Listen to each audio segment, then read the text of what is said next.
We are live now, I think. Yay. Yeah? Cool. Hello, everyone. Welcome to tonight's panel, So You Want to Be a Game Master. Sorry for our late start. We were having tech issues, but we are here now. I am being joined by 6 wonderful humans from all across Twitter's tabletop games community. They are bringing their vast experience from behind the screen to you. Thank you for tuning in, by the way. I just want to start off some really quick announcements.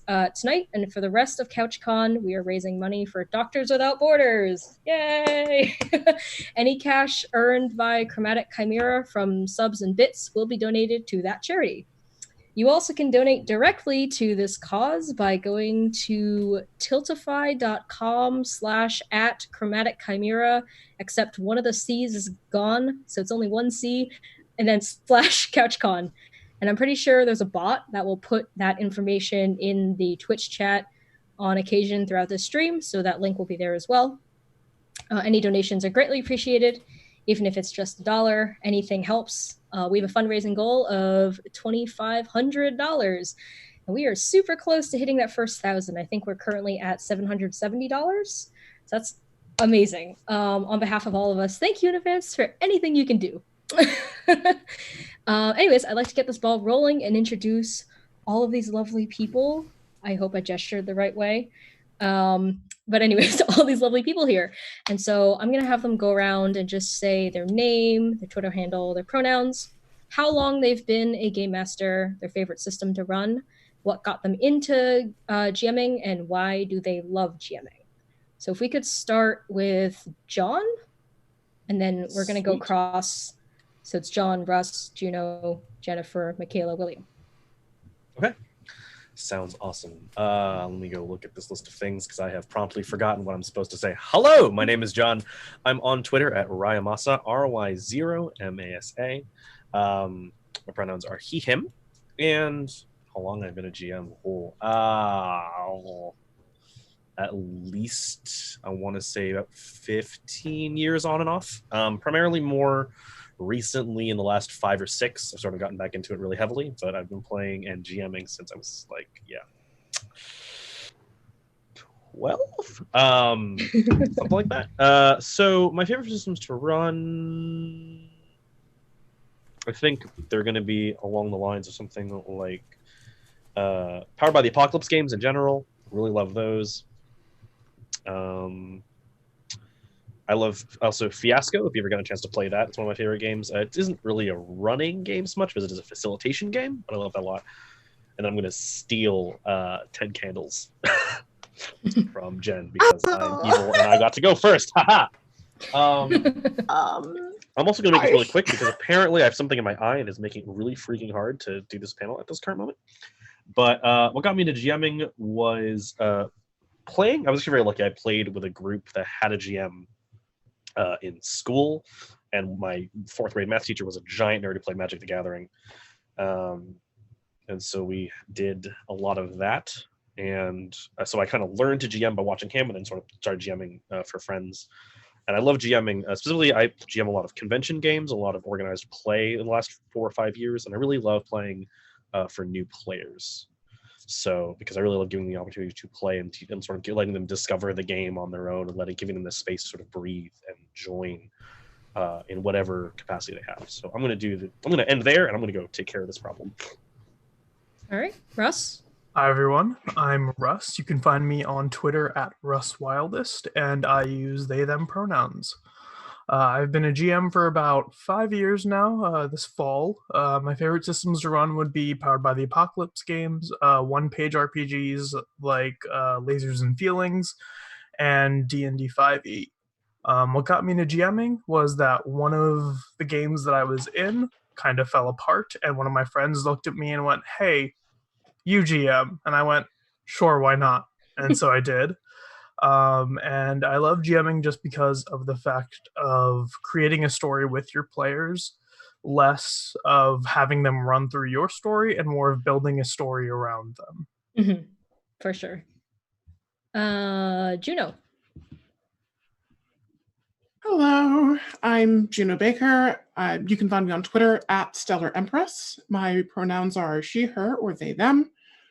I have been a GM for 6.5, going on 7 years this fall. It started with Pathfinder and it sort of branched out from there. My favorite systems to run are probably either 5th edition D&D, Monster of the Week, and we'll say Fate as a third one. I got into GMing like a lot of these fine folks in high school when a friend started running a game, but our group had a little bit of a falling out, and I ended up stepping up to the plate, and I ended up really loving the process, even though I had no idea what I was doing at first. Now, years later, I have fallen in love with GMing because it's fun to build a world and fill it with life and bring it to life, but especially when your players can sort of carve their own path through that world, where they take what you've made and reshape it into something completely new. Mm-hmm. I think that is the best part of it for me. Cool, thank you. Jennifer. Hey, I am Jen Kretschmer. I am at DreamWisp on Twitter, DreamWisp.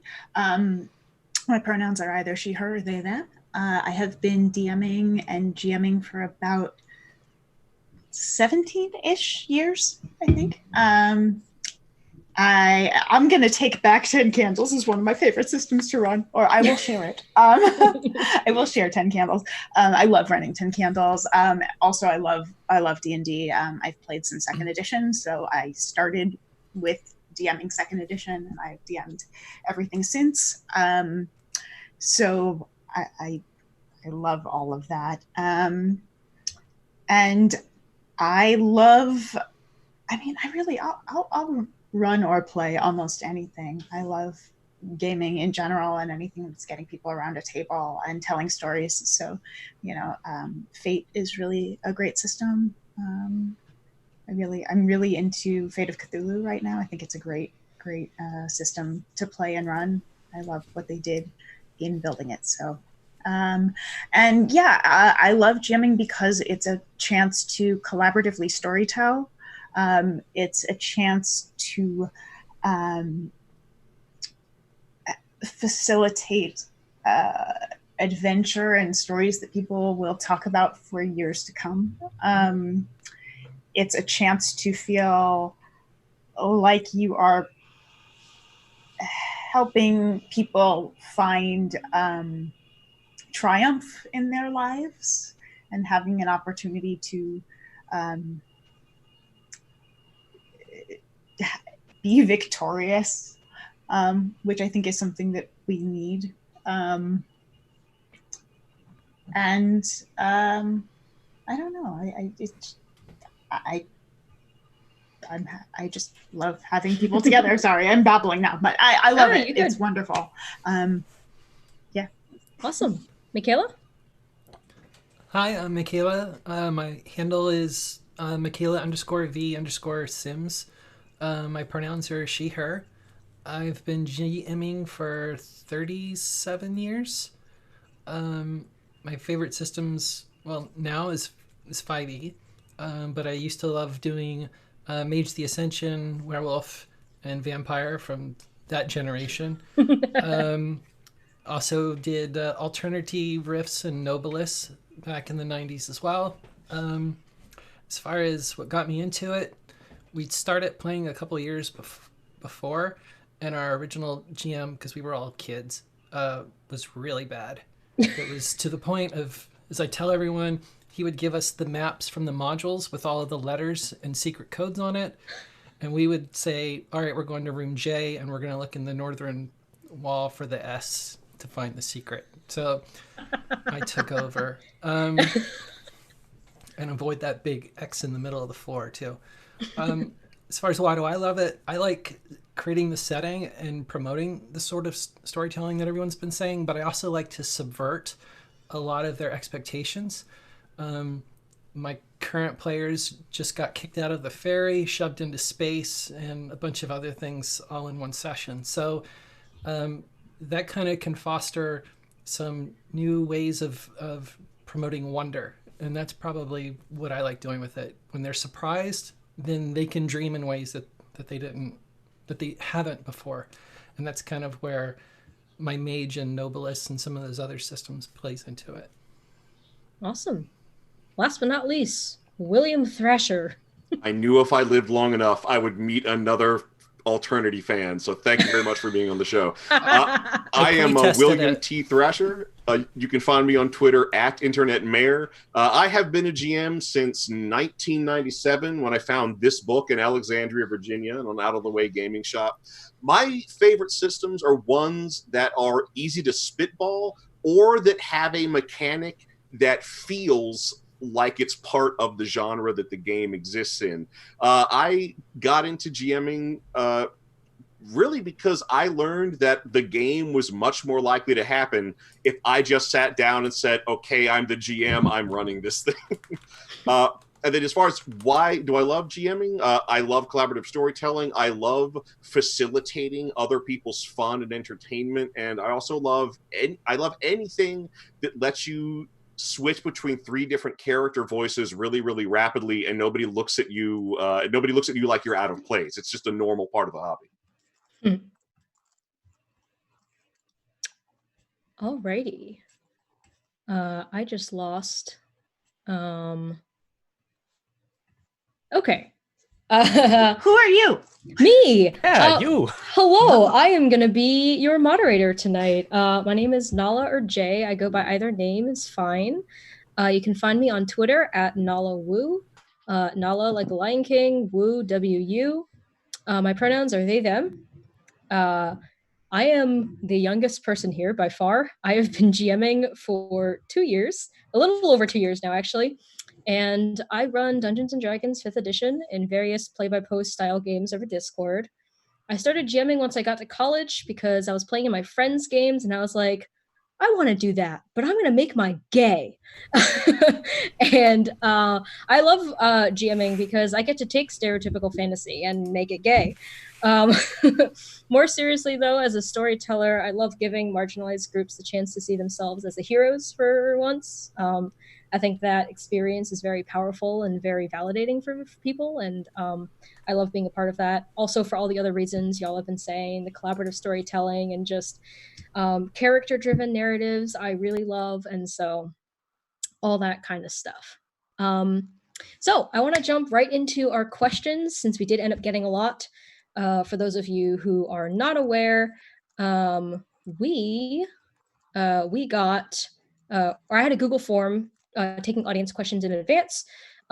We are hopefully going to have time for an open Q&A at the end. So if you come up with something you'd like to ask our panel during a time here, feel free to drop it in the Twitch chat. I'll be monitoring that throughout this, and we will try and get those questions answered, but priority will be given to the ones that were asked in advance. The first topic tonight is about the session 0. We got a question from an anonymous person who asked, I keep hearing talk about session 0. Can you explain what that is and what sort of things happen during a session 0? And then also we got one from Kimberloft, and she's a very similar question. She's asking about consent, and she's wondering how each of you go about handling consent in your games.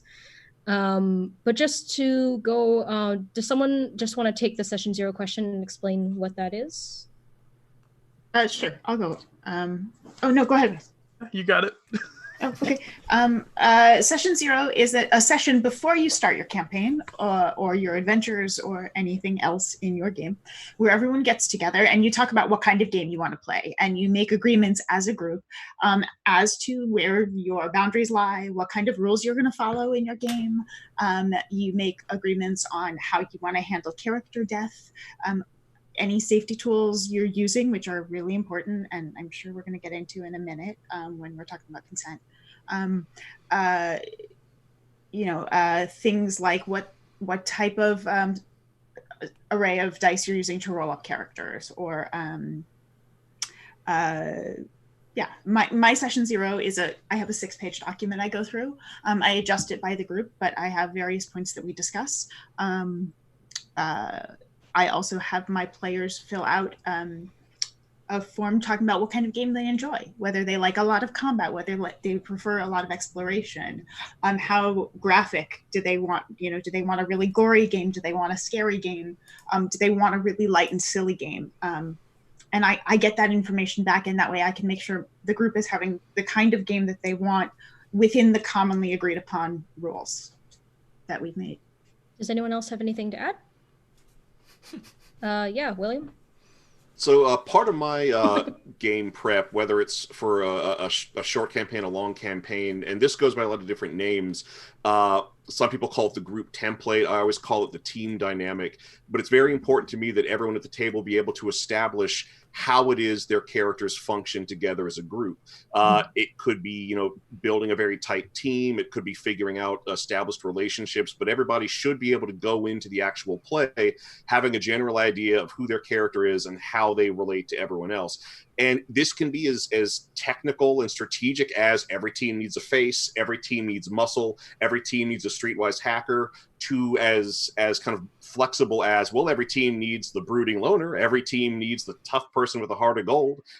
And it can also, depending on how you coach that discussion, can really help reinforce the tone and the theme of the game you're going to be playing. Cool. Michaela, did you have something to add too? So, although it's not as prevalent now, party composition in terms of classes can sometimes be an important part of this. Also, the setting itself may require a bunch of additional information, and it can be anything from the religion and the gods to how magic works to how does the background that you want to pick really matter. And I think James Hake did some work in the Waldmount book that kind of tied it mechanically into the setting, but you should at least have some kind of conversation about that during your own game. Follow-up question, actually. Would you all recommend during session 0 doing character creation as a group? Is that something that you found to be helpful? Yes, no? Any thoughts? I would say that it depends. So for larger campaigns where you have like some semblance of a world already built, I would say you can go in and have character creation starting right off the bat. But I know that a lot of people I've worked with and played with, they need something to build off of. So if you don't have a base frame ready for them, they struggle because they have too many ideas. And there's too many things going on and they can't make a decision. So for me personally, I normally don't do character creation during session 0. Session 0 is like what happens right before character creation. And then afterwards, players will go do their own character creation and we'll kind of come back to the table and be like, okay, what has everyone brought? And then we'll go ahead and go from there. Anyone else have anything to add about session 0 content? Well, I want go ahead, Jen. Sorry. I wanted to add one resource that people can take a look at, which is the Same Page tool. If you just search for Same Page tool for RPGs, there's version 1 and version 2. A couple minor adjustments between the two, but either one is great for kind of establishing what your group dynamic is in terms of players and what kind of game you're playing. It's really helpful just to sort of have a common written checkpoint that you can all look at and say, yes, I want this. No, I don't want this. And just get that right away. And it's a great resource. Fabulous. Does anyone have any other resources they'd like to plug, I guess, at this point? I know that I cannot remember for the life of me who did it, but I'm in the Dungeons & Dragons 5th edition Facebook group, and somebody shared this really great checklist. You can even just make your own, but basically you hand it out to each player and they check off the things they're interested in.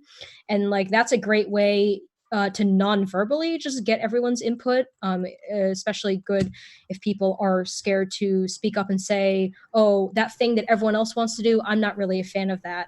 And so having every player individually fill out this form and then pass it back to the DM for them to review provides some anonymity for that sort of thing, which I think is cool. That checklist is available on the Dungeon Masters Guild if you search for Session 0 checklist. Awesome. Well, One thing I also want to sort of bring up that we sort of touched on a little bit that hasn't, I think, necessarily been straight up codified is this is also a pretty good time for you as a GM to tell your players what kind of game you're interested in running. Because we focus, like, a lot of times we will focus a lot on players, but if you're not having fun either, there's a part of that that's still going to be out of balance, right? Like, the entire goal is for everyone at the table to have fun, and that does include you.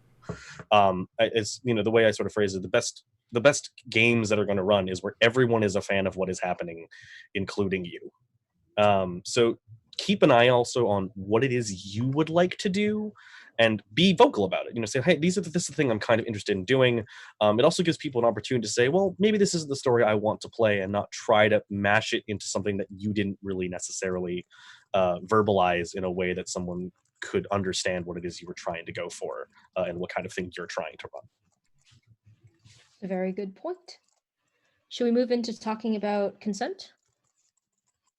Yeah, cool. So the question again is coming from Kimberloft, and she's asking, she says, consent is very important, and I was wondering how each of you go about handling consent in your games. So I'm thinking we could just go around and just quickly explain what you personally do as a GM, and then we can talk about it. John, would you like to go first? Sure. So that's a tricky question. There's a lot. It's kind of complicated, and it's an issue that is being refined sort of more and more as people discover things. And I think the general gist of the way I try to do it is I focus specifically on a couple of different factors. One, base things that I'm intending to have in the game, things that I am intending not to have in the game, and I sort of talked this on a panel earlier, but things that the kind of setting and or genre and or aesthetic the game has, people will take for granted. So for example, I'm going to use this example a little easier. I like Westerns. They're a genre I grew up with. My dad, I grew up on Bruce Lee movies and Westerns. That's what I grew up on. And the Western has a lot of implications for the kind of setting and or aesthetic that people tend to associate with a Western. So the first things I do is I go through the kinds of things that I want to have. There will be guns. There will be people being awful to some degree. There will be people being good in spite of that. And there will be, probably a lot of crime just in general. And then I think about the things I don't want to have. And that involves a lot of stuff that I don't necessarily think should be played with in certain capacities. So we're going to talk about things like rampant misogyny and racism. Just maybe don't do that. Just don't do that. And then obviously your big red flags for things like trauma and stuff like that. Like if this is, if you are in a group that you are, and I run mostly pickup games at conventions nowadays, because that's just kind of where I've ended up. That is not the appropriate place to play with any of those things in a room full of strangers. Just don't do it. It's really easy. And then I think about the things that the Western implies. So the Western implies a lot of sort of people might makes right kind of philosophy, because of the sort of the trope and the movies and the sort of style it's based upon. How do we want to play with those themes? How do we want to play with that as a thing? And then brings up a lot of things like colonialism and imperialism and just, general whitewashing of an entire section of history. How much do we want to play with that? How much do we want to avoid that entirely? That's the kind of approach I take to all the games I run, which is, so, you break down what you want, you break down what you do not want as a GM. Then with players, you go and say, hello, this is what I am considering. Please, in some form or another, inform me of problems and or things you are interested in. Because it does not matter how much work you put in if none of it applies to people sitting at your table. I don't know how much more to go into. I think I'll leave it at that, actually. Perfect. Russ, anything to add? So I personally, it's changed over the past few games that I've run. It's sort of evolved.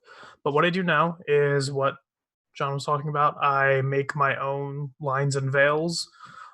talk about things that I want in the game, things that I don't want in the game, and then I go to the players and say, hey, are you good with these? Do these all make sense?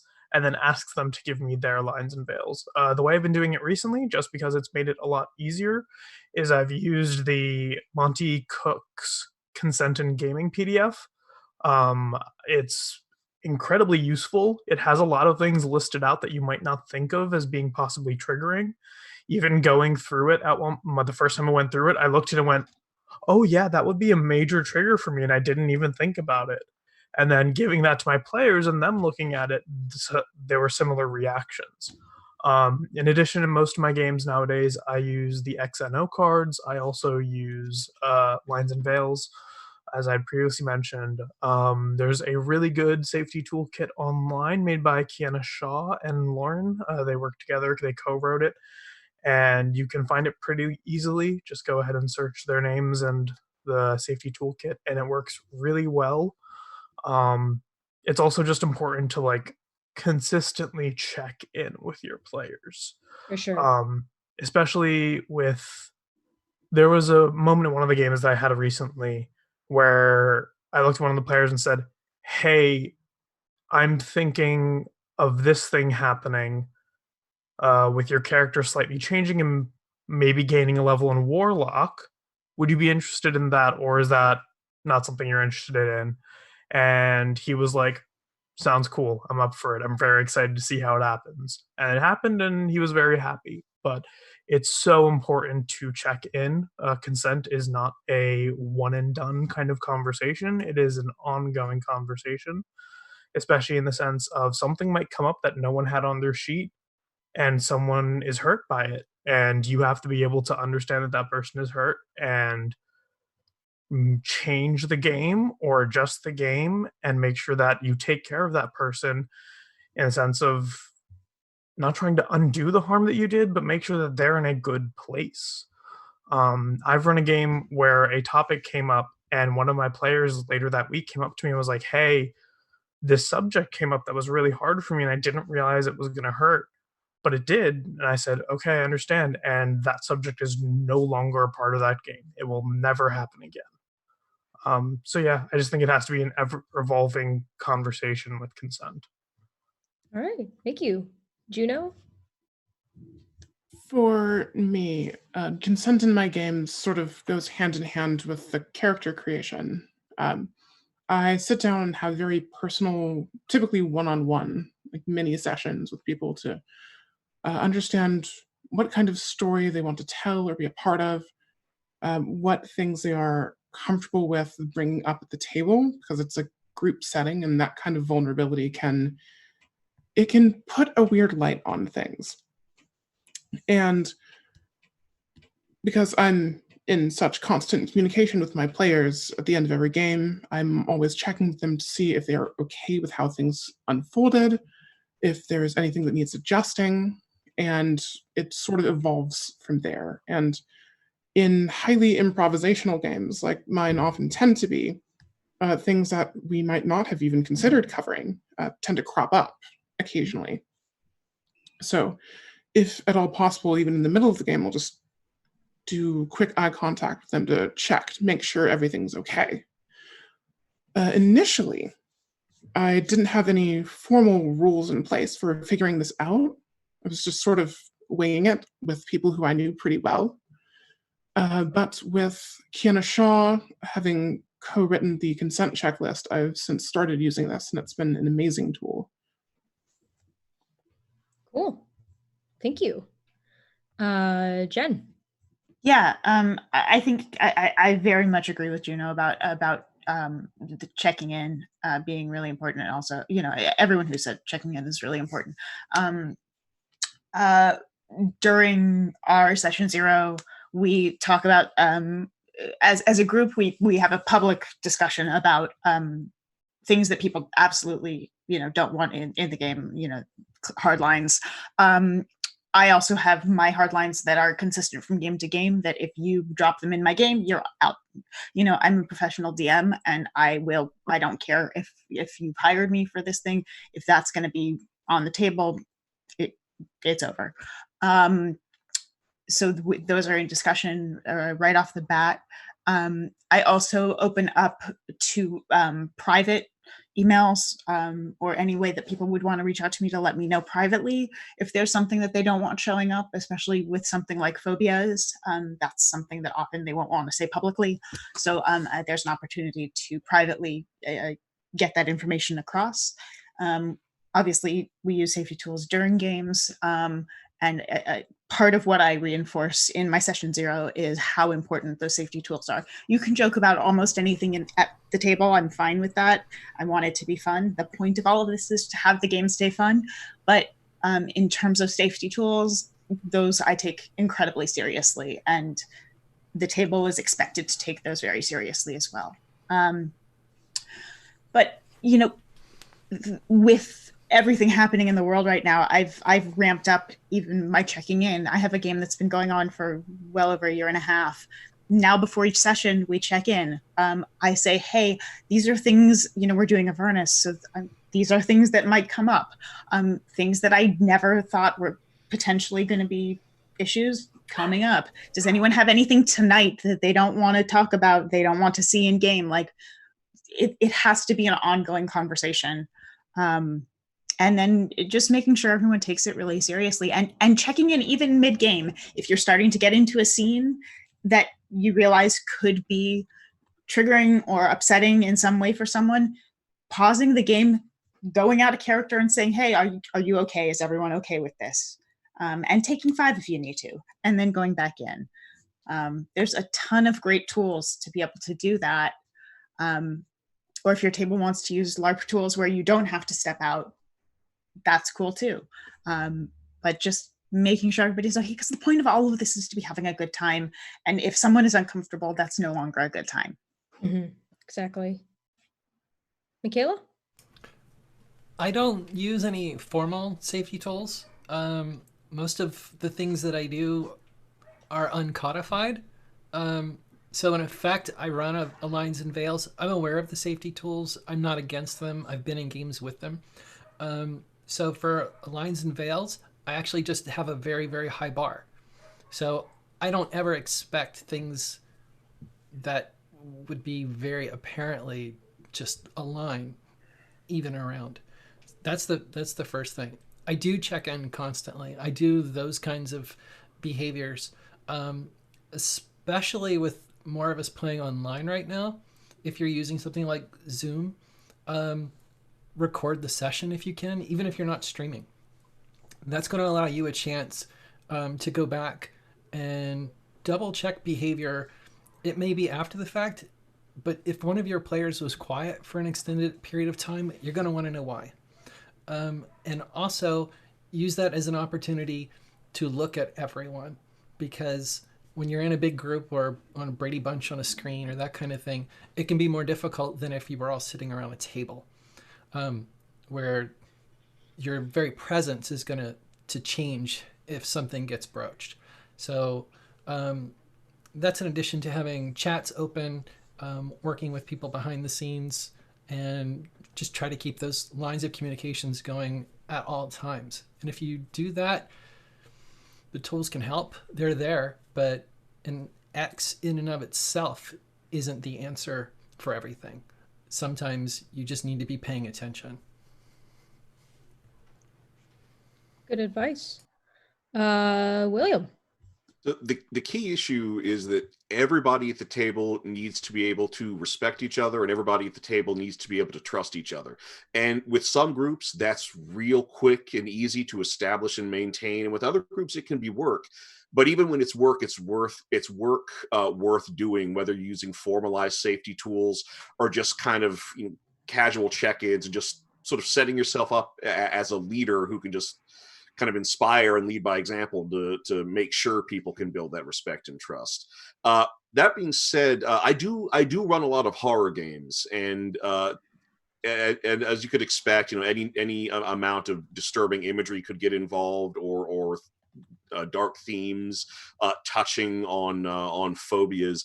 I I may write this up formally at some point, but a tool I have been tinkering around with specifically for those horror games, especially ones that can get very extreme, is that after whatever prep we're going to do has been done, after everybody's figured out what the character relationships are, what they're going to play, I hand everybody at the table an index card and a pencil, and I tell them if there's anything that you think is disturbing, a deal breaker, something which, if it showed up, would tank the campaign, write it on this card, no questions asked. I will make sure that it does not show up in this game.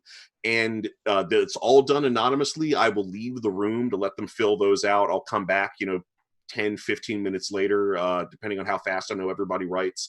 And the other thing I will say is, because I do know some people who are very anything goes, and who want their boundaries tested. And I say for those people, so that nobody feels put out, if there are no deal breakers, just write on your card anything goes. So everybody has seen somebody write something on the card, so nobody feels like, oh geez, I'm the only one, maybe I'm doing something wrong.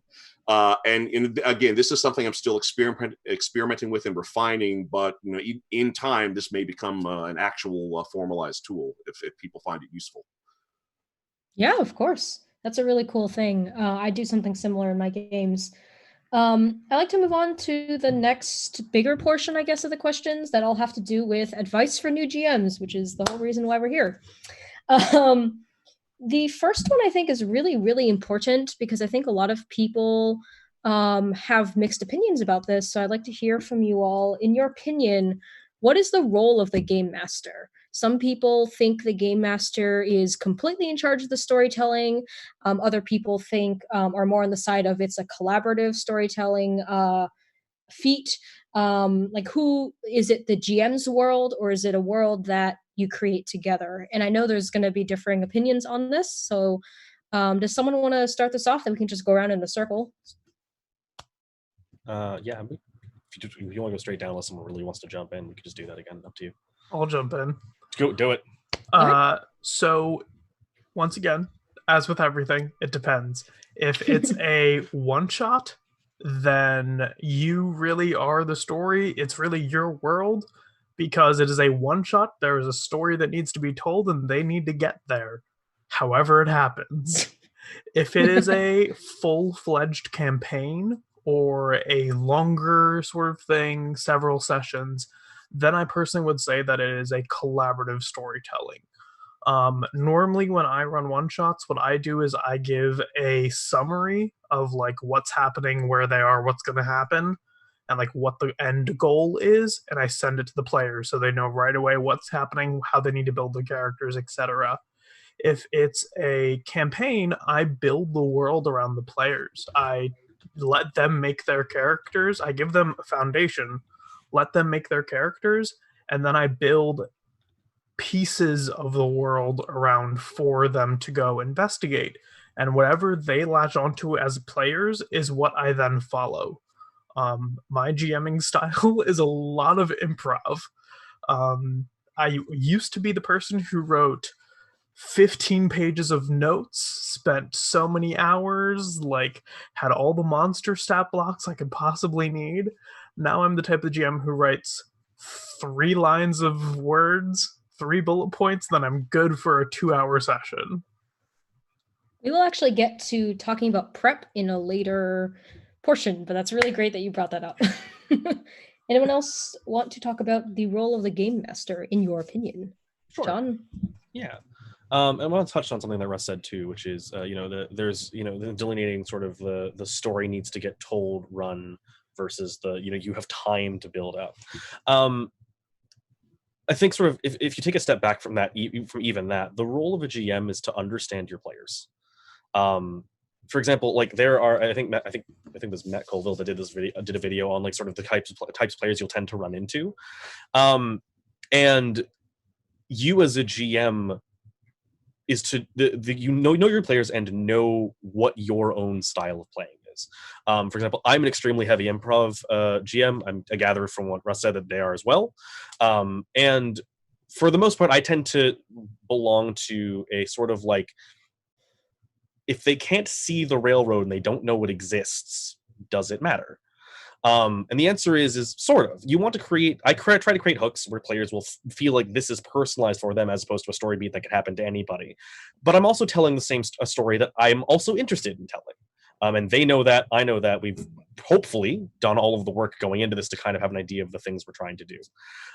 But there are some players, for example, who will not be comfortable, at least at first, with a very heavy open-ended improv, do whatever you want kind of thing. There are some players who want to be taken for a story and experience it through the eyes of a character that they are playing. Those two can exist simultaneously. You just need to play to the strengths of specific characters, especially if you have two of those, if you have different types of players at your table at the same time.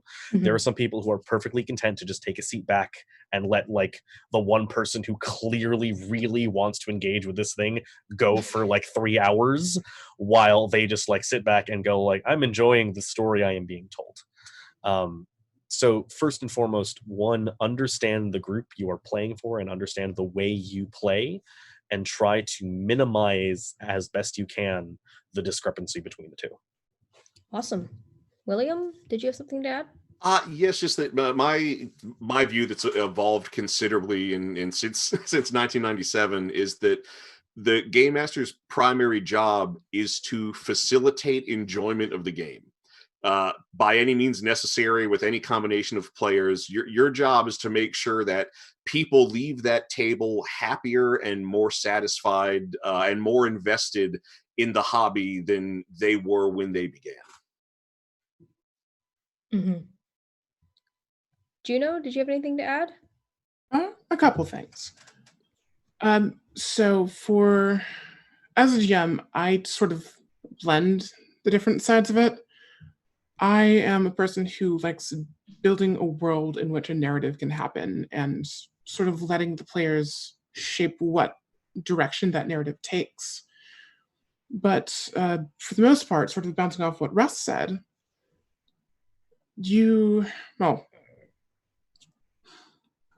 I let my players latch on to certain things. I put hooks out. I have the basic elements of a story in place, but how the players interact with that shapes how the story gets told. And I kind of just like to see how they do it and roll with their momentum. Anything else to add from anyone else? I do. My players have their story. The villains, the other things, the setting has its own story as well. That's my game. That's where I'm the player, so to speak.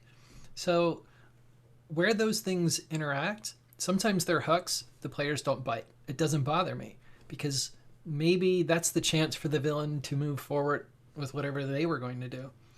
And then later, something will then kind of spike back into the player's stories. And then when those things interact as a whole, that's when you change the lens of what you're focusing on. So if the players like a specific type of hook and you want that to spin into its own story, then it's okay that the main story that you might have had in your head derails for a while because it's secondary. It's in service to the player, to the rest of the playing group. So take the chance to not let your ego force everything down their throat, while at the same time make sure you've got something that you're putting your creative energies and juices into, because that's going to trickle back to them and they're going to get the same sort of enjoyment and wonder when they're discovering things, or down the line they're like, wait, didn't we have that as a clue? And then they'll start putting other things together. Mm-hmm. I love those moments. Those, as a DM, that's when you kind of walk out feeling good for that session, because now their juices are moving in ways that you could never have predicted. And that's fun. Yeah. Jen, anything else? I want to agree on that. I think that the players will give you gifts and take them. They will do so much of the work for you. Just steal. They'll come up with ideas. They'll go off on tangents. It's all there for the taking. And if they think they've figured out how something works, let them be right sometimes, because they'll feel so accomplished.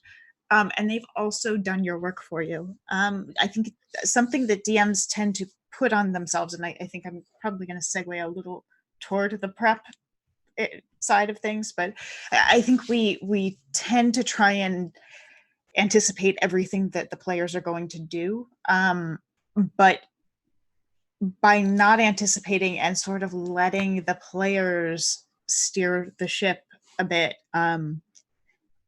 and just saying yes to the things they're doing, you're going to find these stories that they're already invested in because they chose the thing that's happening. I think your players will choose, they'll always go, they'll show you what they want. They will tell you what they want by showing you what they're interested in. Mm-hmm. And if you go ahead and let them have the thing they're interested in, they're going to be invested in the story. They're going to care and they're going to enjoy the game. Definitely. I like using the rule of yes and, which is a big portion of improv. That's basically, don't try not to shoot anything down that your players are suggesting. Take it and run with it and build on it. And that's a big part of the collaborativeness too, I think, of the games that we play and we love so much. Yeah, but moving into prep, this is a question that we got from a couple people, but essentially for brand new GMs, would you recommend running a pre-written module? I guess this is kind of D&D specific. I'm not sure. I think they do write modules for other systems as well, but would you recommend running a pre-written module as your first campaign, or would you recommend a homebrew something? Why, and what are the pros and cons of either or? I'll take this one to start, at least. I very strongly recommend that new DMs run a pre-written adventure, mostly because new DMs tend to overcomplicate things, and they tend to try and write a novel and put the players into it as characters, rather than letting the story sort of unfold as it will.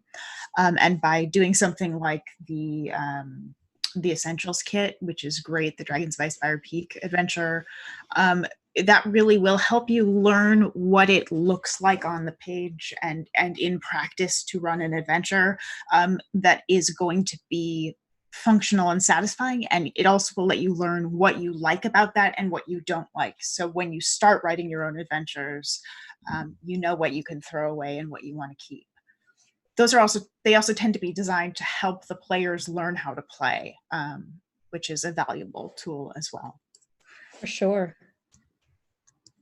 Anyone want to add on? William? I largely feel the opposite. I feel like if you're a new GM, while a pre-written adventure is a great resource and something you can learn from, for your first game, I would say follow your heart. Follow your heart and do something that you've made up.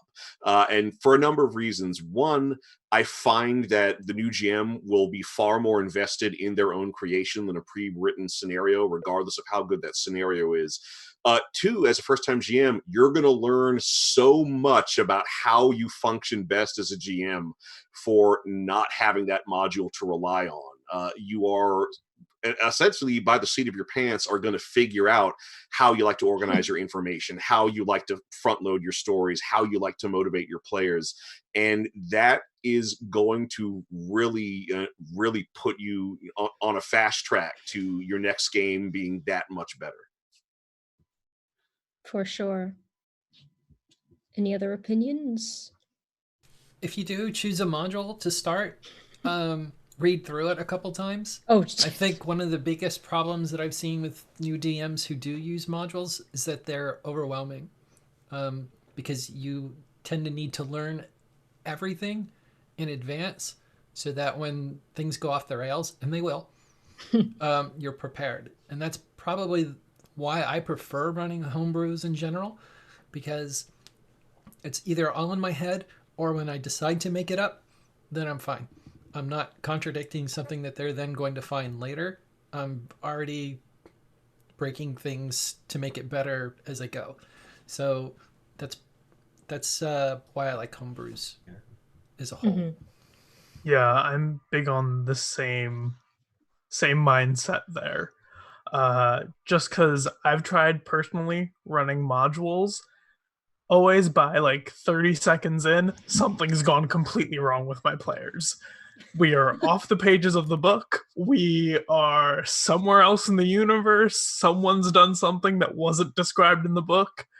And I'm one of those people where, like, even if I've read it page to page, if there's something telling me what to do, my brain doesn't function and doesn't. If the players do something that's not predicted, I don't know what to do after that. Versus when I'm homebrewing, I very easily can then improvise. So I'm very much in the same vein as Michaela, just because like it just works better for me. Yeah, I'll agree with you there. I've only run homebrew, like my own stuff. I've been reading the Waterdeep Dragon Heist book because I love a good heist and I really want to run that, but it's overwhelming. So I personally would agree on starting really, really small, like you're in a town and maybe the children are going missing, or maybe there's a strange growth coming out of the forest. Like pick a very simple, easy plot hook, and just if you can write out like a very basic linear story beats and just sort of build a small campaign, or even just your first encounter around this small story. I think, at least my personal opinion, that's a great jumping off point for new GMs, to just start small and work your way outwards. Dragon Heist is amazing. My Dragon Heist campaign ran 1.5 years. Yeah, because I added a whole bunch of other stuff, and that's sort of where I think there is flexibility in adventures, where you can really add your own flavors and twists and pieces to it. But I think Dragon Heist did a couple of things that were really great that I think new GMs will benefit from, which is it gave the players a home base really quickly, and it also gave them consequences for murder hobodom. Because you're in a city with laws, which doesn't usually happen. So I think for new players, those two things are really valuable tools, whether or not you're actually playing Waterdeep, Dragon Heist, to think about, because it will start them on a path of thinking, oh, this is an actual world where I can do whatever I want, but there are consequences to my actions in the world, which sometimes new players just come in and think of it as a video game where you're just going to hack and slash your way through, and that's what makes D&D special, is it's not. You cannot, in fact, wander into a room, steal everybody's stuff, and leave without everyone noticing you. I think that's actually a really good point to bring in, too, because I think if we're talking a lot about modules, we're talking a lot about sort of the books as well. And from an organized play standpoint, all the modules we have are going to be shorter than books, which means that they are simultaneously really quick a little bit quicker to read, and also have less built-in structure, right? And what I would usually recommend is, I've seen a lot of new GMs jump into GMing at a convention and then have like a sheet of like 20 pages, like having to shuffle through it, is prepare to be lazy.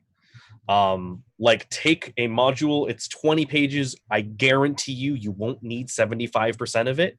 Like take each page, and what I usually do is I would write down, what are they trying to do, who's involved, and why.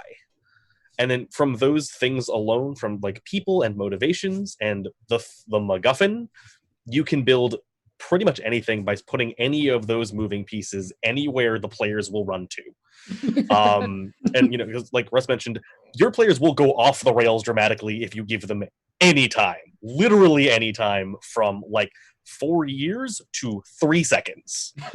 And if you sort of the thing that I sort of recommend that new GMs think about becoming adept at is taking the yes and the yes but and saying, okay, this is this person that I had planned for them to meet to get this. They are clearly running in the opposite direction. Let's put a different person with that exact purpose over here. And if they keep running from it, fine. maybe at that point you start thinking, okay, maybe they're not interested in this, maybe I put something else in their way. But always expect the players will be an arrow leading wherever the hell they want, and your job is to put things in front of that arrow, like you're picking up tracks from behind a train and putting it in front of the train. Because that's usually the way I end up feeling half the time. Valid. I definitely agree with you on that. Oh, goodness. With mine, even when I started out, I just ended up homebrewing. There were modules and adventures that I was interested in and I took inspiration from, but I found that I wanted to change so many things or add so many elements that weren't already there that I ended up just having to rewrite parts of it as a whole. So what I do now is I find something that's interesting. I read through it a few times, see what I can work into whatever direction my players happen to be running at that moment, and seeing how it can add to the story. And it ends up creating a lot of hooks and connections that you wouldn't have expected. And I think it's an interesting way for you to get a little bit of both. You've got the structure of something that someone who writes these things for a living does, and you've got your creative mind and whatever your players get up to. And I think it's a good balance that way. Mm-hmm. Anyone else have anything to add before we move on to the next topic?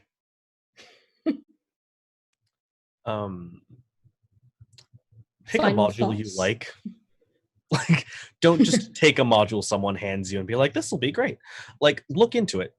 If you're going down the route of using something that's pre-written, find something that interests you, because the more invested you are in learning it, the more interesting it's going to be for your players inevitably. Don't pick something that you read for like 2 pages and go, I don't care about any of this. Just put it down, move on. Because if you're not having fun preparing, then again, you're not having fun, and that's missing sort of the cardinal point. Cool. The next topic, also regarding prep, is about pre-session planning.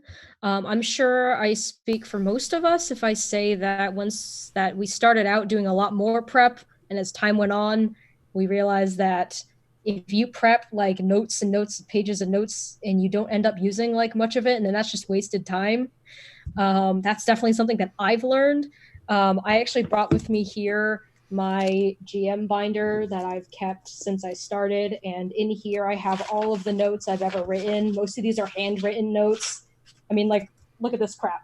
And I never really ended up using like any of it, and so that's something that's a big lesson I've learned, especially since I have the least experience out of everyone here. Something big that I've learned is that I should prep less, and it's gonna hurt for people to let go of that, because my sort of thoughts were, oh, well, if I prep for everything, then I will always have a solution for what the players are gonna do. Nah.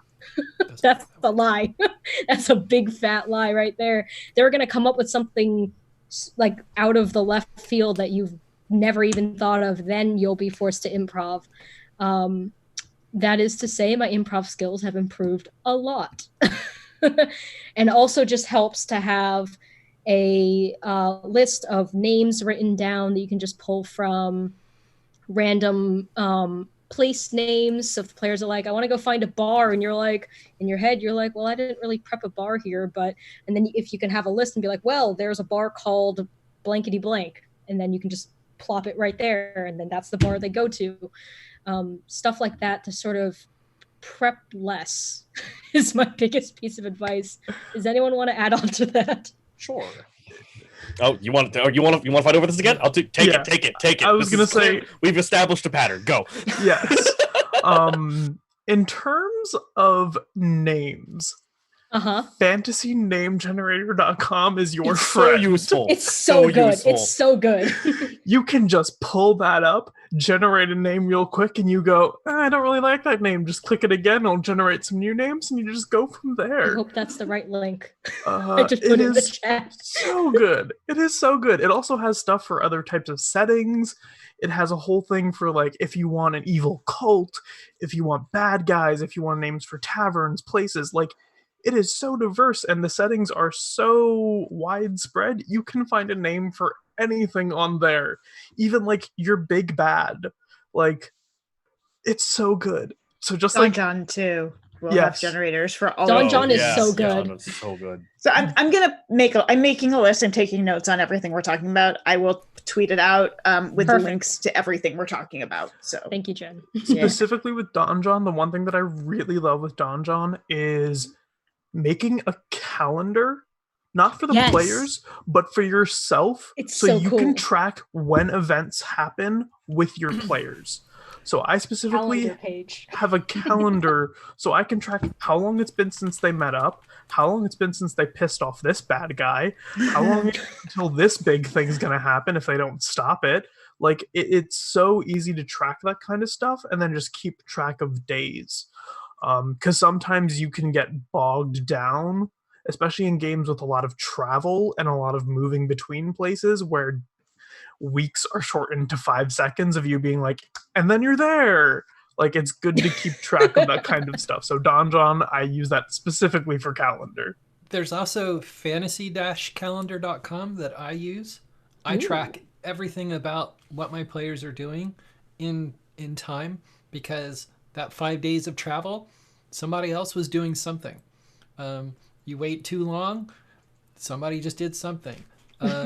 They were just approaching the spring equinox in their travels. That's how they ended up in Fairy, is because too many things happened at the same time. So calendar keeping is a big part of being a good DM. Mm-hmm. In terms of prep, I actually am an over prepper, like heavily over prepper. I use OneNote, it's particularly Cryrid's OneNote template had changed my life. But I don't think over prep is wasted, because you can always take what you prepped and plop it in somewhere else. Yeah, that's true. But I love having an encyclopedia of information, of people they met, of goofy things they did that are going to come back and bite them. I have it all there. I have inside jokes listed, because that may be a dragon's name down the line. You know, the things like that turn into things you can put back in. But I tend to, my prep takes a long time. My prep for a 4-hour game usually is about 4 hours, sometimes more, sometimes less. But I like to think ahead. I know my likely NPCs, I do voices, but there's also the fast version of prep, which is I love Sly Flourish's Lazy Dungeon Master, which can get your prep down to about 30 minutes, and it's on an index card and it's done. It's like 8 questions and you're done. So that is well worth picking up. Yeah. For sure. Any last thoughts, William? So if I'm running a one-shot, I've almost no prep. All I've got is a premise, and that premise will get resolved within the 2 to 4 hours of the one-shot lasts. If I'm doing a campaign, and I use roughly the same thing for any length of campaign, whether it's going to be just 2 sessions or a year or more, and this is, I get out a sheet of lined paper, and I only use the front of that sheet. And what I write down is, first, I write down the like what the setting is. Small town in the Midwest, ice station on the Martian ice cap, whatever. Then I come up with what the climax is going to be. And the climax isn't some railroady thing. It's a tableau. It's an event. It's a conflict or disaster that is coming, and absolutely nothing you can do can stop it. But you can prepare for it, and you can try to resolve it in a way that works out well for you. And failing that, go out in a blaze of glory. And then finally, I write down 9 NPCs and they usually take up half a line. The first 3 NPCs are meant to be allies and mentors to the player characters. They will be helping them in some capacity, but may very well want something in return. The second group are hostile. They are antagonists and enemies and people who exist to make their lives hell. And the final third are NPCs that are, generally speaking, looking out for themselves and And if the players play their cards right, they could become allies of convenience. If the players play their cards wrong, they could end up throwing in their lot with the antagonists, and now they've just earned a whole new passel of enemies. And that's it. And any other notes I take usually will be in the margins of that sheet, and it will grow very organically. But because it grows very organically, for some reason, my eyes always go straight to the piece of information I need. I don't know how that works, but it works for me, and that's the key. Find out what prep method works for you. For sure. To jump onto like things like OneNote, and I've seen people in chat mention things like Cobalt Fight Club and all these other tools. You do not have to reinvent the wheel if you find something that works for you. There are so many tools. For example, I personally use a combination of the Fate Core game setting world generation method, which is scale, issues, faces, and places. And you just so basically you set up, how big the story you want to be. Do you want it to be a city? Do you want it to be a whole world? Like what? And then you decide your issues based on your scale. And then you talk about the places that you are kicking around and the faces that represent those places. So key NPCs, the owner of a bar, the owner of a bookshop turned out of converted old pagoda into a used bookstore. That just happened. And so that's sort of how I build that. I also tend to combine this really wonderful tool from a system called Gumshoe. I think that specifically works for Night's Black Agents.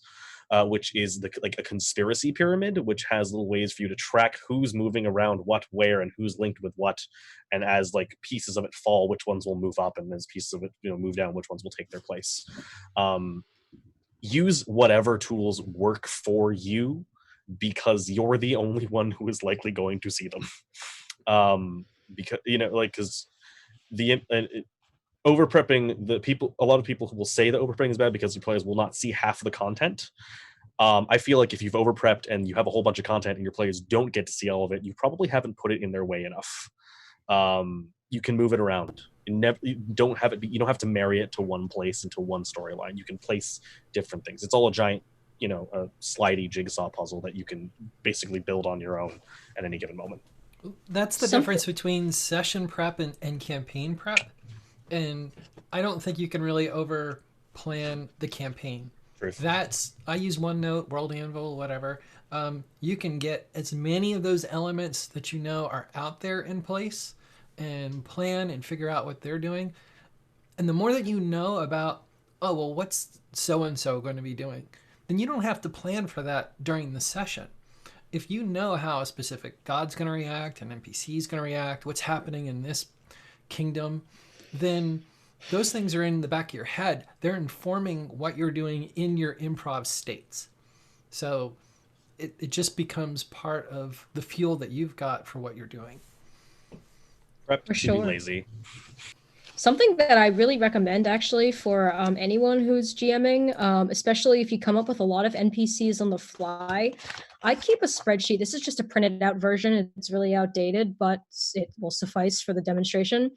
But I make an Excel spreadsheet of every single NPC I've ever given my players, partly so that I can remember, but also so if the players are like, hey, what's the name of that one shopkeep and that had that horse or whatever, you can look in here, and if you've taken decent notes, you can be like, oh, that person, their name is Alona, cool.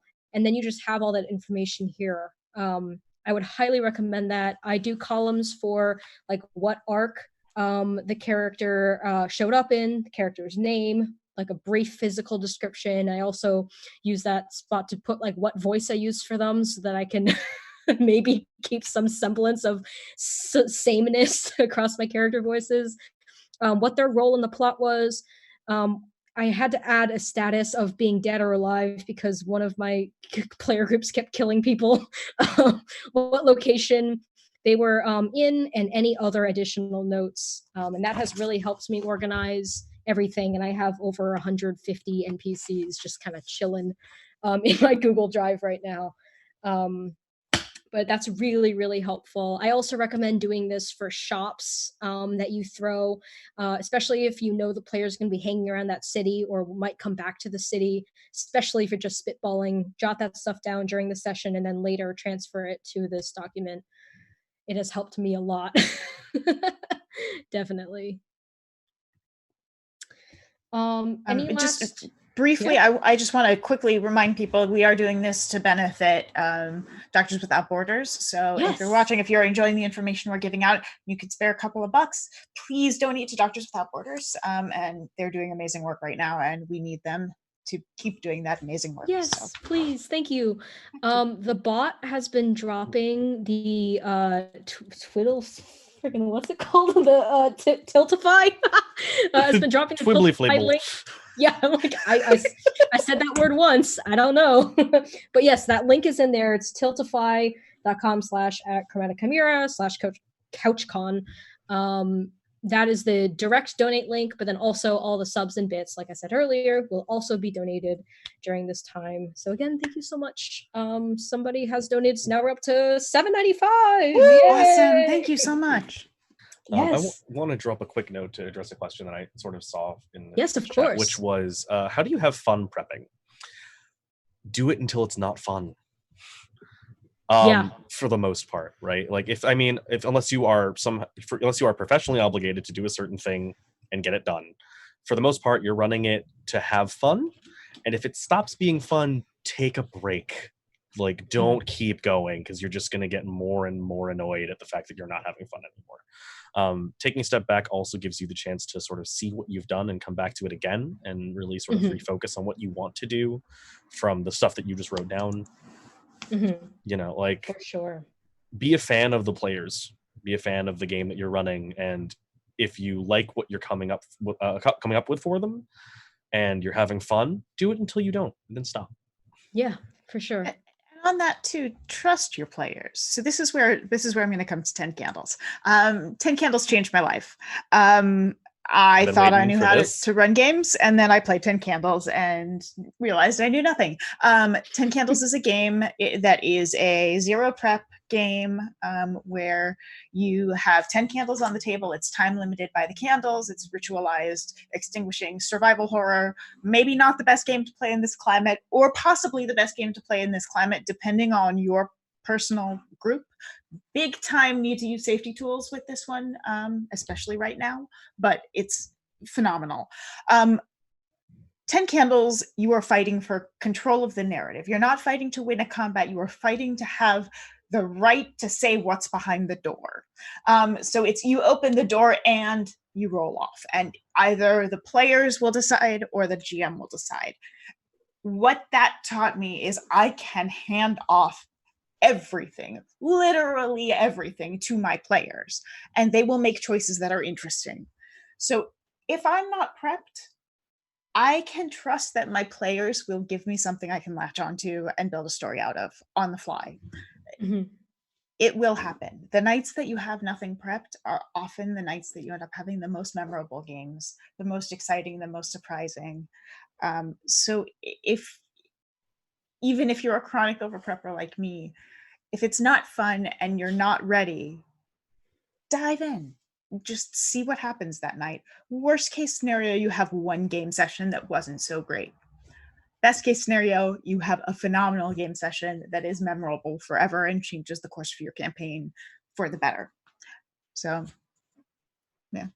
If I could speak to that for a second, as I said earlier, I over prep a lot. But the first night that I had nothing, because I was DMing during my freshman year of art school, I'm now a junior. But like the first session I had nothing for was this, it might have been midterms or finals, I don't remember, but the basically I had nothing and I was really nervous before the session. It was also, I was still a fairly new GM. It hadn't even been like 3 months at this point. But I just improv'd everything. And that session to this day has been the best game session I've ever run. It was so full of emotion. I was very stressed because of school. And so I don't even know how I was able to pull it off, but it was such a good experience. And it really put me out of my comfort zone and got me to realize that I can do this without prep. And then ever since then, I've been trying to dial back on the amount of notes that I prepare for each session, for sure. If everyone's okay, I'd like to move on to the next question. Let's see. we got two questions which are kind of related. One of them comes from Big Woof. I don't know how to say it. Oh no. It's my friend Zeke. Zeke asks, how do you make an NPC memorable? And then going off of that, we got an anonymous question, tips for writing a good villain. Juno, would you like to go first? Sure. Memorable NPCs. There are honestly so many ways you can do it. I am a big fan of using voices to make them distinct, some small affectation, or some part of the accent, or something that makes them stand out against the world they're in the place that they're a part of. Players always remember the goofy voices. Oh, very much so. Yeah. And they hook onto them. And they will never let you live it down later. Oh no. Oh no. I have found that it definitely helps if you're struggling to find a way to have it grab their attention, especially if they're essential, is to hook them into one of the characters' backstories, maybe an old family friend or a rival or a mentor or someone who knows one of those people. That definitely helps. As far as villains go, oh goodness, it really depends. Just as an example, the game I've been running for almost 2 years now, it's split into different arcs. And for the first arc, it was this broad, looming disease. That disease was everywhere. It was small, and then it started growing, and it gained momentum. It was the subtlety, but the omnipresence of the threat that made that villain compelling, that drove them to want to put a stop to it. For the arc that they're playing in right now, it's a lot more political, it's a lot more interactive, it's a lot more interpersonal. And I have found that sympathetic villains definitely help, adding some aspect of humanity or mortality, I suppose, to them. Gray morality is so much fun. Exactly. It helps your players realize that that's not just a character, that's a person, and there's a lot going on, and maybe I can change their minds, or maybe I can understand why they're trying to do this sort of thing. Mm-hmm. Act them in a way that makes your players ask questions about them, because when they start being curious, they start taking interest. And yeah, you the just buy-in is really important. Exactly. Yeah. That's get them to buy in. I can give. Also, if you know your players really well and you know what they like, that's a great way to just hook them immediately. Like if you know your players will absolutely go after the really funny looking, funny sounding NPC, and you really need them to pull on this plot hook because you've been trying other different ways and they haven't really been getting it. But then you throw in Bodie McBoatface, who sounds like a weirdo, right? Like, and I have no idea what you're talking about. Exactly. Like that. They will hook on to that if you know your players, and that's the kind of thing they like. They'll hook on to that, and there we go. Plot hooked. Done. Otherwise, you can also play to their emotions too, like what Juno said about the connecting backstories. That's some good stuff too. Any other thoughts? Yeah, I think especially on the villains front, this is a place where going to older source material is really, really valuable. If you can get your hands on, and disclaimer, older material sometimes has issues. Like, let's just get that out of the way. Current material, working on it too, getting better. But the Book of Vile Darkness was a book that was put out about evil. It's a companion book to the Book of Exalted Deeds. Both are rated 18 plus because they do get very graphic, but they have an amazing set of advice for creating villains, villain motivation, how to keep your villains compelling. So I highly, highly recommend reading that. Also, the Heroes of Horror book from 3rd edition is excellent as well. But yeah, humanizing your villains or giving them morally gray reasons making it so that they could potentially sway some of the players to their side where their logic seems sound. Mustache twirling villains are not nearly as interesting as something where there is going to be a moral conflict.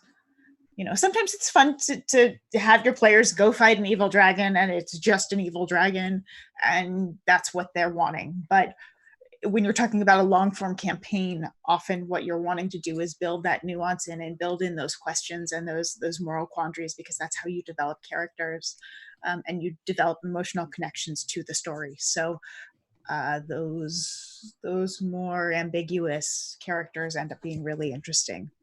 Mm-hmm. Yeah. And to sort of add on, to touch on the villain things for a moment too, it's also worth noting that the moral conflict is not one the PCs have to win. Off the top of my head, the Disney movies I can think of, the villain tends to die. And that's because they are falling off of something. By falling off of something into the vague abyss blackness of definitely not dead graphically here. But the thing to learn from that too is that there are some people who are memorable because they refuse to compromise with you. There are some people who will, spitefully bite the bullet if it means that they can maintain their air of superiority as they plummet off of insert cliff here to their doom. And this is one of those things that when you get into really delving into, what it means to be a villain and bad and evil, or in any of the other things you want to talk about, really dive into safety tools, because the quickest and easiest way to do it is to make it personal. Mm-hmm. Definitely. And for example, I had a friend of mine who had a character who was a person who got a lot of things mostly handed to them, and they had a very loyal childhood friend who had stuck with them through thick and thin, and then eventually got super fed up with the fact that they had to fight for everything, and this person had everything handed to them on a silver platter, and they didn't even want it. And so they turned, they took all of that frustration and anger and irritation with this person and turned into a villain specifically for the goal of fucking this one person over and ensuring they had the worst time possible.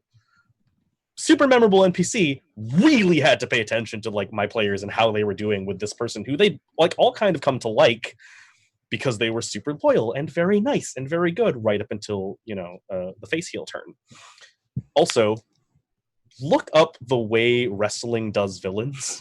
Sometimes the amount of flip-flopping back and forth is a really good thing to sort of conceptualize in your head as the way that things do not have to remain static, if that's something interesting in playing with.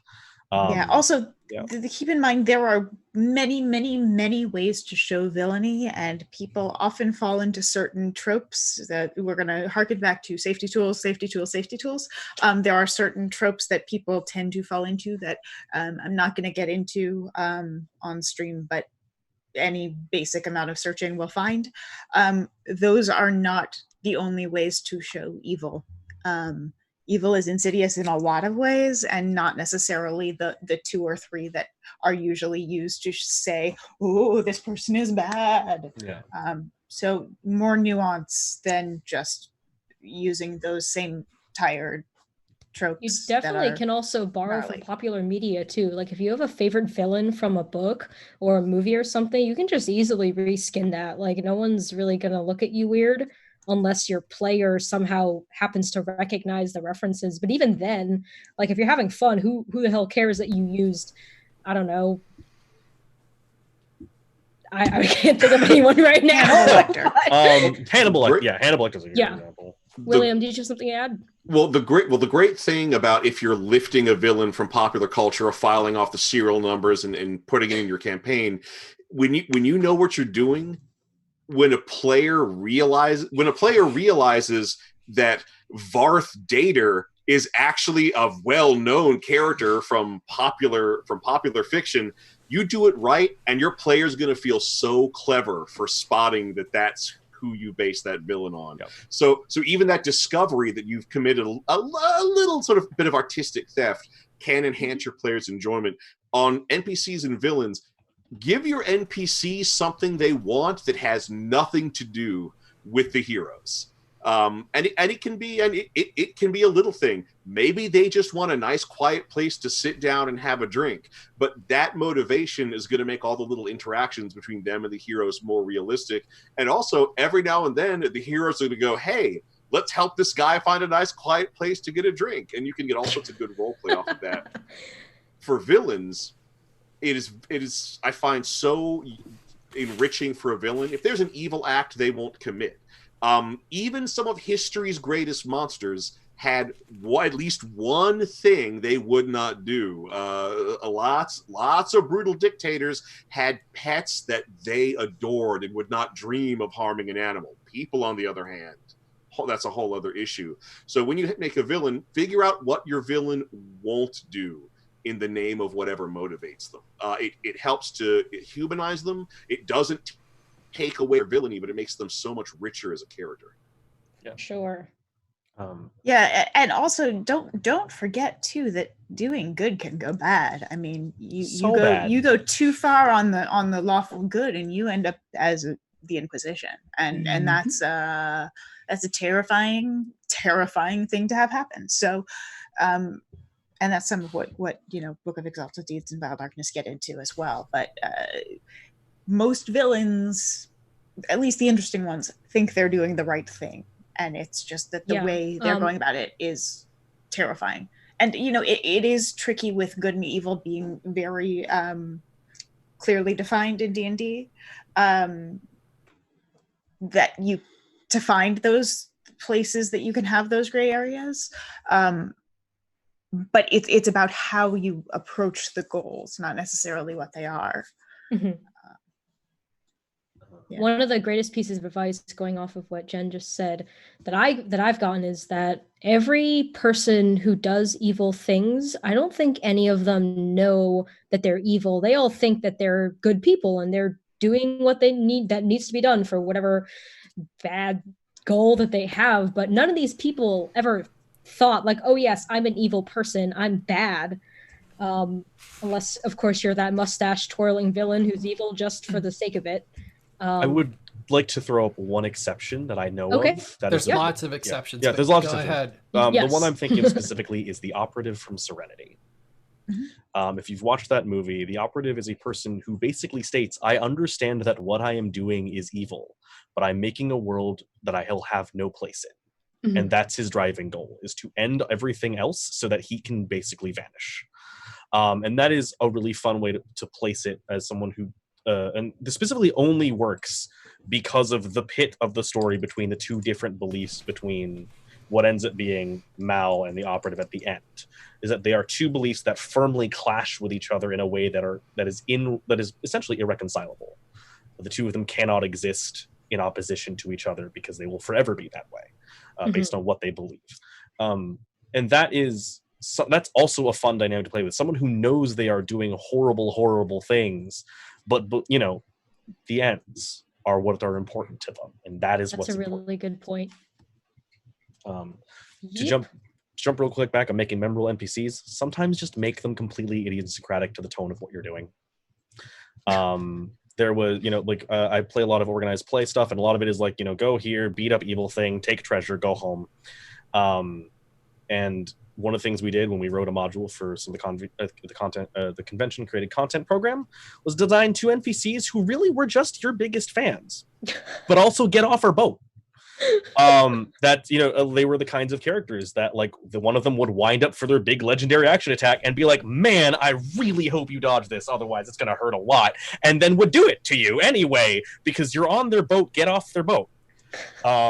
And that's just kind of that's a fun dynamic. A lot of people sometimes don't get to see very played out in these sort of very caricature evil things specifically in a setting like that. The people who are perfectly willing to if you just don't do the thing you're supposed to do, will happily pour you a mimosa and have a nice chat. But what do you value and what are you trying to achieve? And is that even an option is the question that you have to ask as a player character. Can I be okay with this person? And for some people, they can't. And that's where a lot of that fun tension can come in. Mm-hmm. Any last thoughts before we move on to the next topic? Well, for me, NPC... Go ahead, Juno. Oh, no. I didn't have anything. an NPC needs to have their own story. If they don't have their own story, one, you're going to have a harder time role-playing them. And that means anything from hooks and clues to their own motivations. My players like one of my NPCs to the point that I actually want to decouple them a little bit. Another one that they recently met turned out to be the Cheshire Cat, more or less. They were in the ferry. I had a tabaxi with a memory problem, and every time he tried to remember something, he kind of phased in and out. So it's good to have a shtick, but they resolved that shtick even within that session. So there's different ways of making people memorable. It can be a voice. It can be, a power. It can even be a weapon.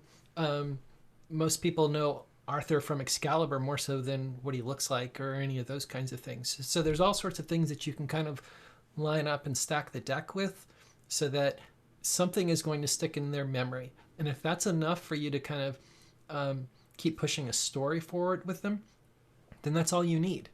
As far as villains, sometimes they just want to watch the world burn. They don't have to be sympathetic, especially when you're starting to deal with things. I've decoupled alignment I've removed it really out of my game.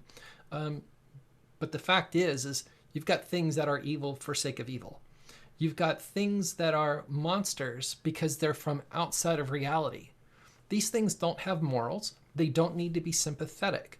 I highly recommend kind of removing some of the race equals evil kind of card where possible, where it makes sense. But for the things that are really from outside or just they're not stand-ins for humans, do with them what you want. And they can be as nasty as you need them to be. There's something called orange-blue morality that you can look up. Yes. There's a really good post on Reddit about it. That's really great for creatures from the Feywild. It's really good for if you're doing anything with creatures from the Far Realms. Anything that's using non-material plane moral scale. It's a great way of approaching. TV Tropes is a great page creatures. on it too. Which is? If you're looking for popular media examples, TV Tropes has a great page on orange blue morality as well. If you're looking for sort of places to compare it in fiction. I've never heard of that. Thank you for that information. TV Tropes is a great, awful hour-sucking hole. Awesome. If you don't mind, I'm going to move on to the next topic. I always just do this at every first-time GM panel that I run, and you guys feel free to add on after. But a question that I get a lot is, how do you GM on a budget? Because if you watch all sorts of like whatever streams, it's all super fancy and people are like, do I need to have all of this stuff before I start? The answer is no. And I am here to tell you about all of this sweet, cheap tricks and tips that I have picked up. Number one, this I guess is a D&D specific thing, but also it could go for any game that uses battle maps. Wrapping paper. If you buy the wrapping paper that has 1-inch squares on the back, you can make maps and it's cheap. It's so cheap. You can reuse them. I label all mine because I reuse them. And it's so game changer right there. And then even like, you don't even need miniatures. I use quarters. And then I basically trace quarters on index cards, and then I cut out the circles. I color in the circles with a marker, and so then I tape them on. And then I just have quarters which fit in those 1-inch squares, and those serve as the player's markers. Also, if you just get regular printer paper and some coffee or some tea, you can stain that really easily just to make stained paper. If you want to have some props, maybe a cryptic note that the NPCs give the players. Props are actually a great way for getting players to buy into plot hooks, because like you can have like an old witch hand you like a piece of paper, but it's even cooler if you literally hand your players a piece of paper. I literally did my entire GM tips video on Geek and Sundry about props for your game. So if you look at my Twitter profile, it's my pinned tweet if you want. Go check that out. That's talk really about cool. Props forever. Hell yeah. Yeah. Something else that I do over the GM screen, For tracking combat initiative, again, this is very D&D specific because that's all I've ever run. But what I do is I put little tents over the DM screen. So like if this is the screen, I hang them over the screen like this in the order that the players have done their initiative. So then the players can see who's up next. And then that keeps the combats going, because especially for games that are very mechanic heavy like D&D, the combats tend to drag, especially if people aren't sure when their turn is. And on the backs of these, I put down like the character's name, what their AC is, what their passive perception is, and what their stealth modifier is.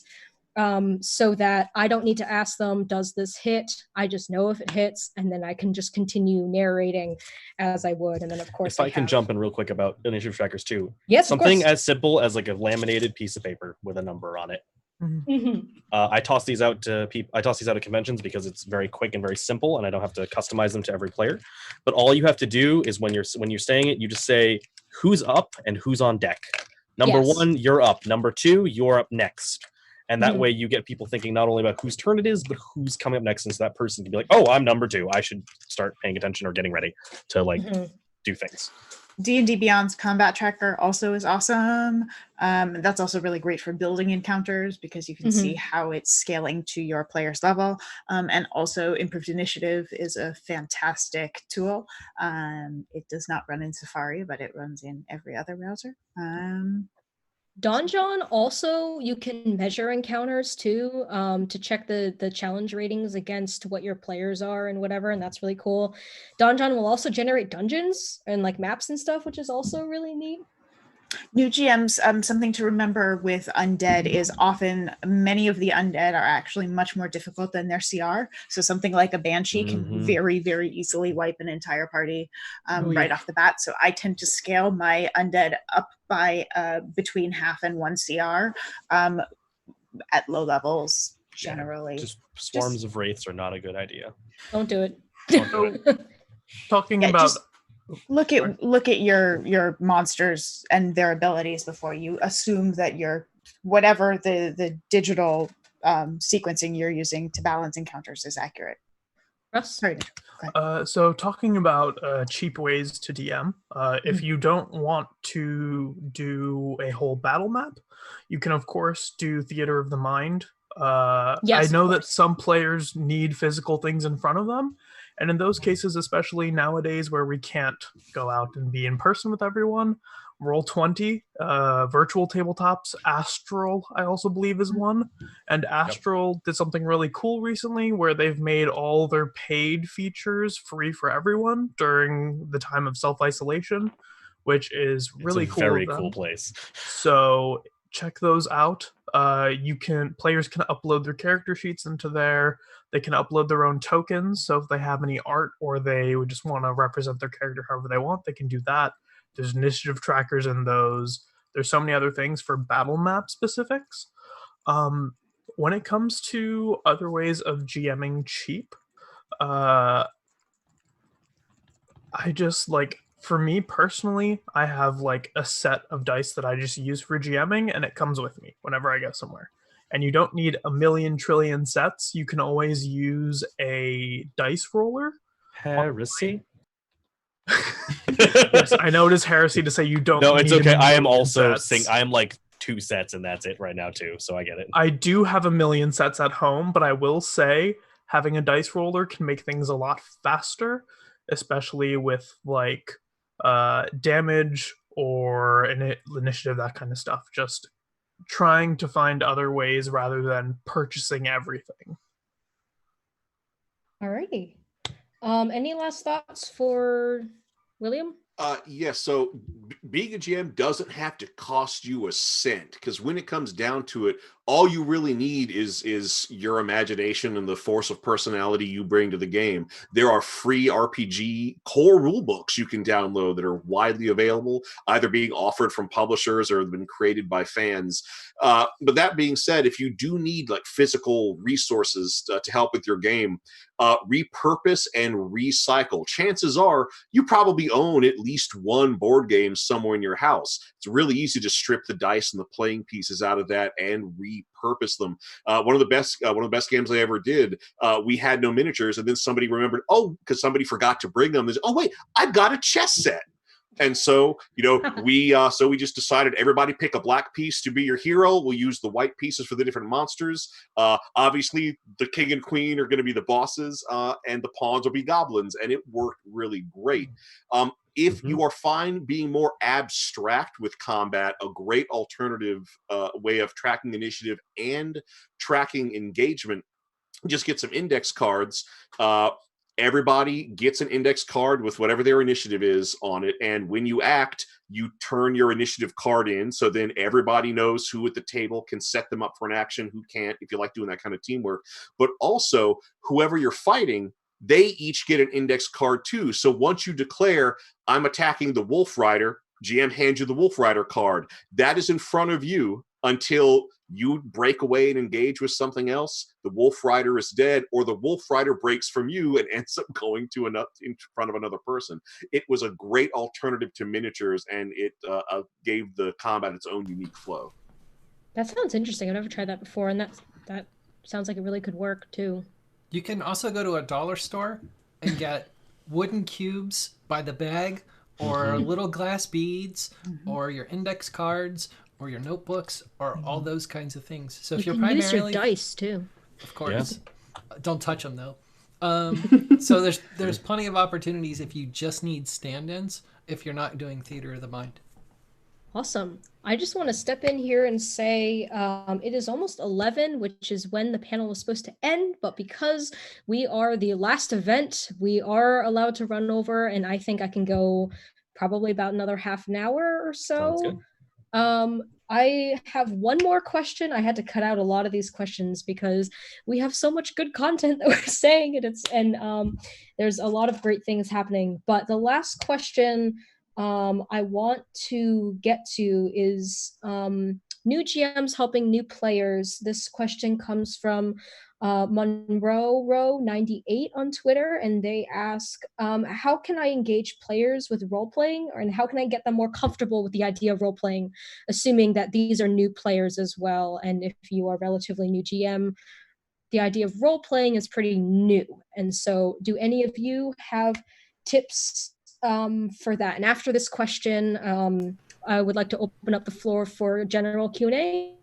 So if any of you guys in the audience have questions, head over to the Twitch chat and just put those questions in, and we can take some audience questions to wrap this panel up.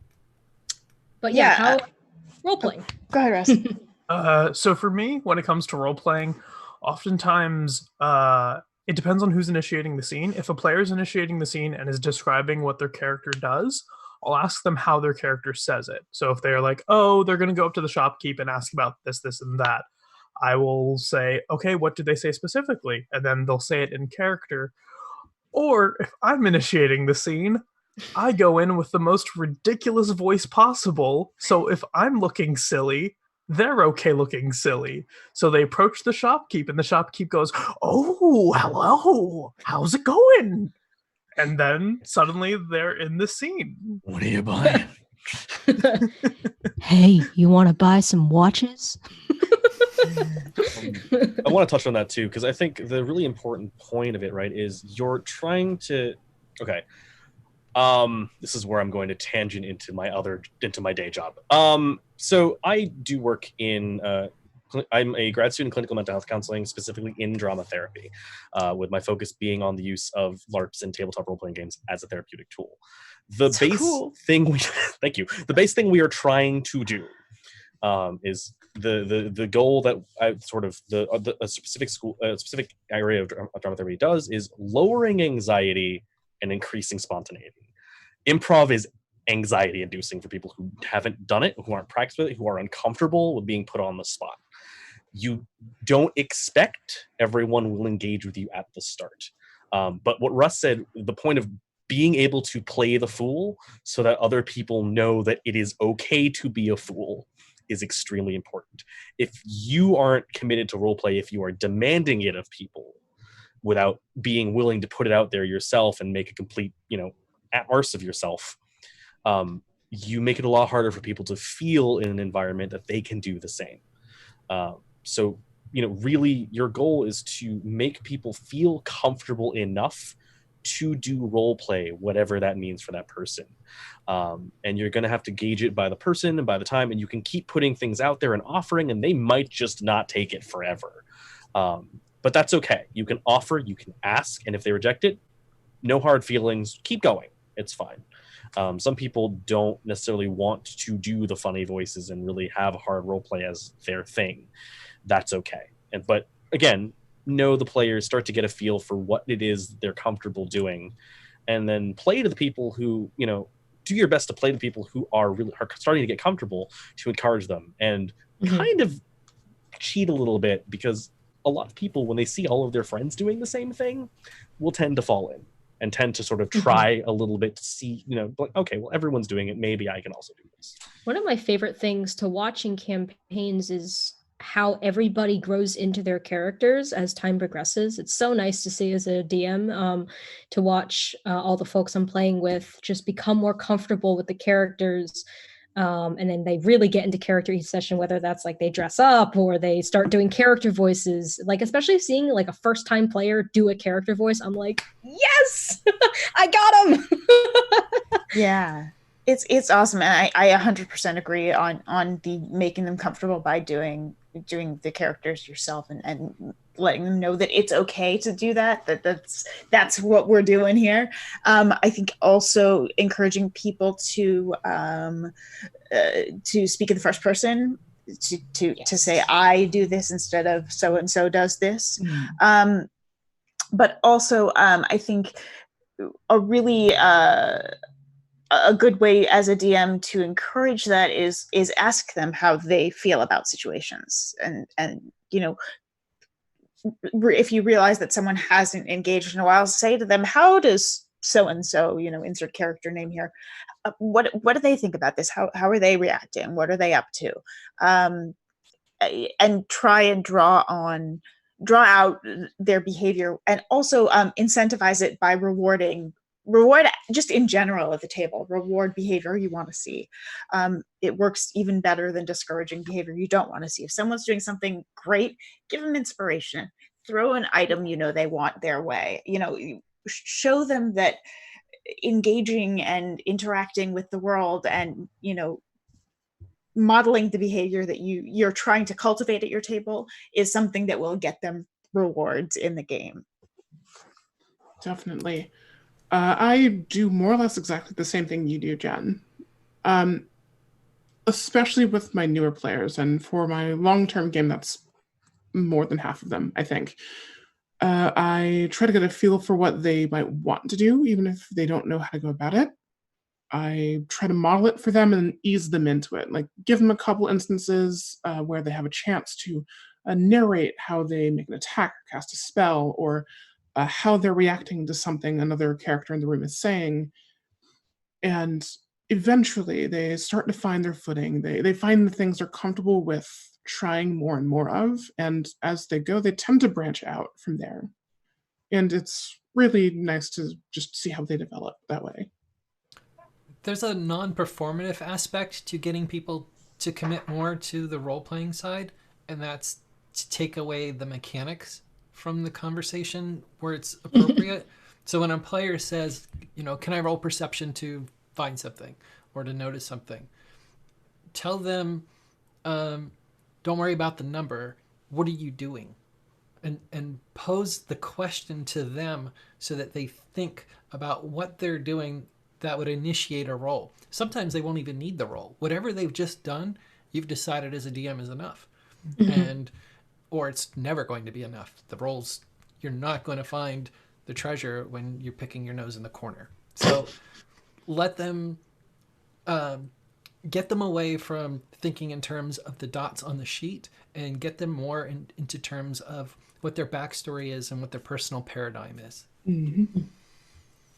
So, the technique I find works pretty well for me is that if there are new and inexperienced players at the table, very early on in the session, I will have a larger-than-life NPC barge into the scene, do a huge entrance, talk with all sorts of thunder and bluster that, if you're paying attention, establishes who they are and what they want and what they're up to. And this can help sort of deflate tension at the table. It already makes me the biggest goofball, so no one could possibly be concerned about embarrassing themselves after that.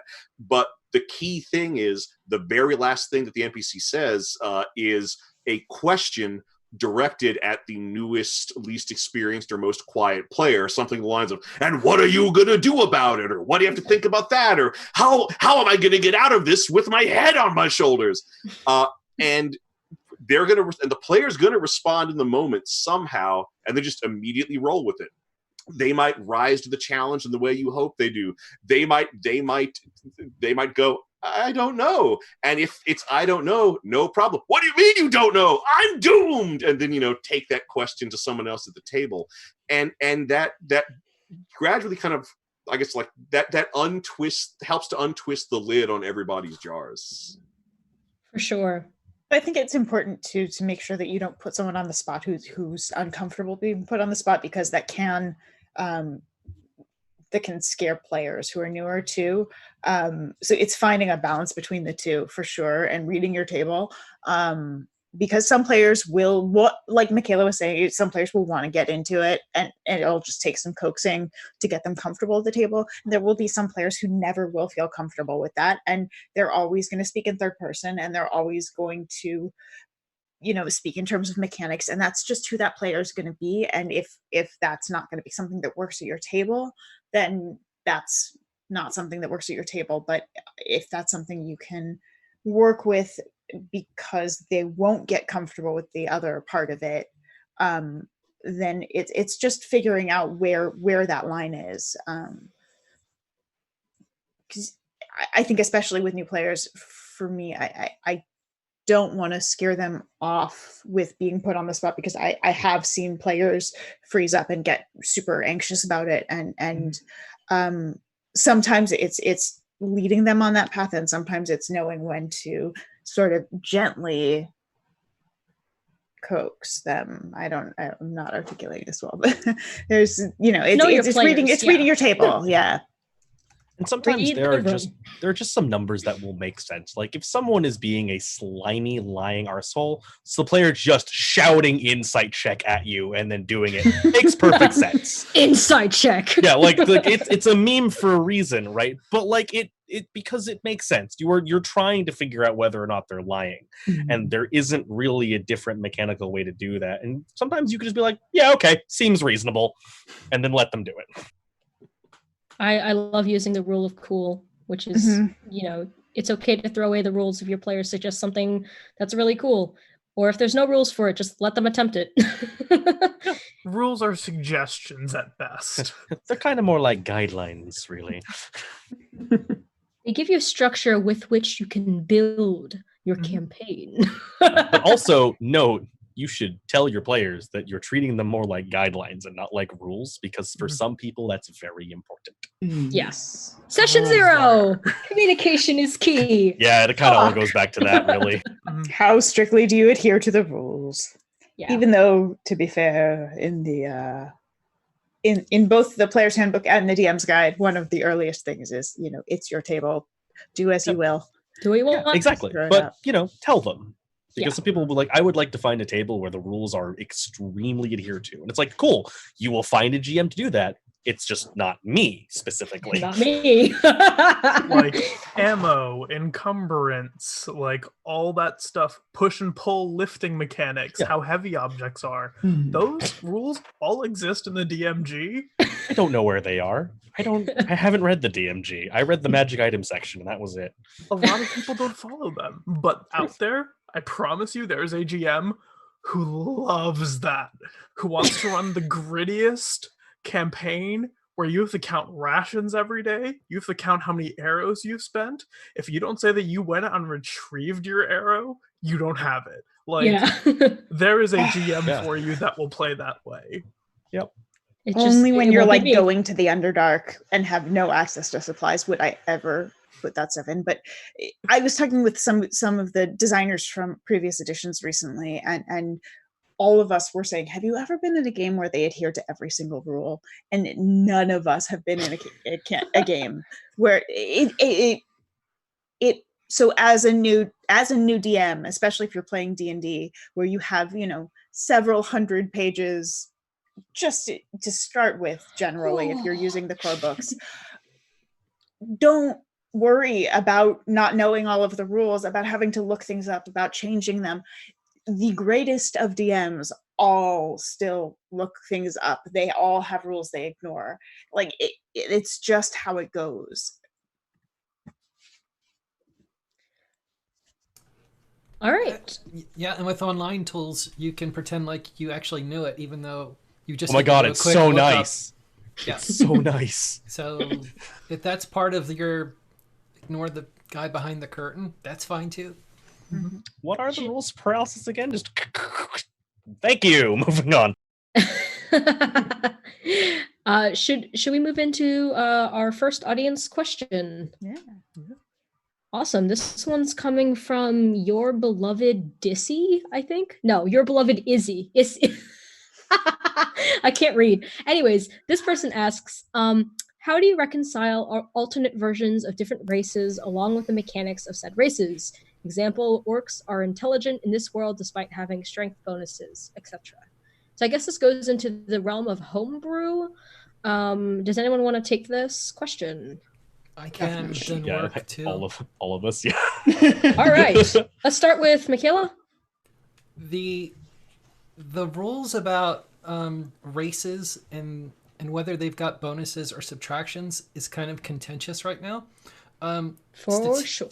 Statistically, though, if you look at humans on a bell curve, even when it's not perfect, and intelligence is one they've done probably the most research on, and even that's kind of fuzzy.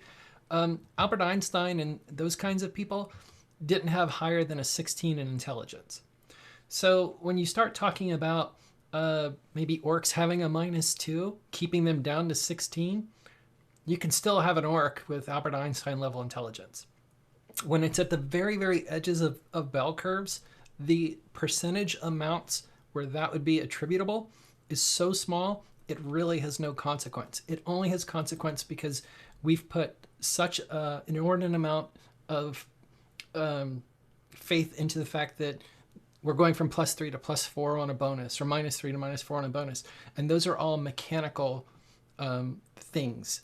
So if you want to scrap the mechanic, scrap the mechanic. If you want to keep the mechanic, then it's probably still okay. And that's my answer. That's a good answer.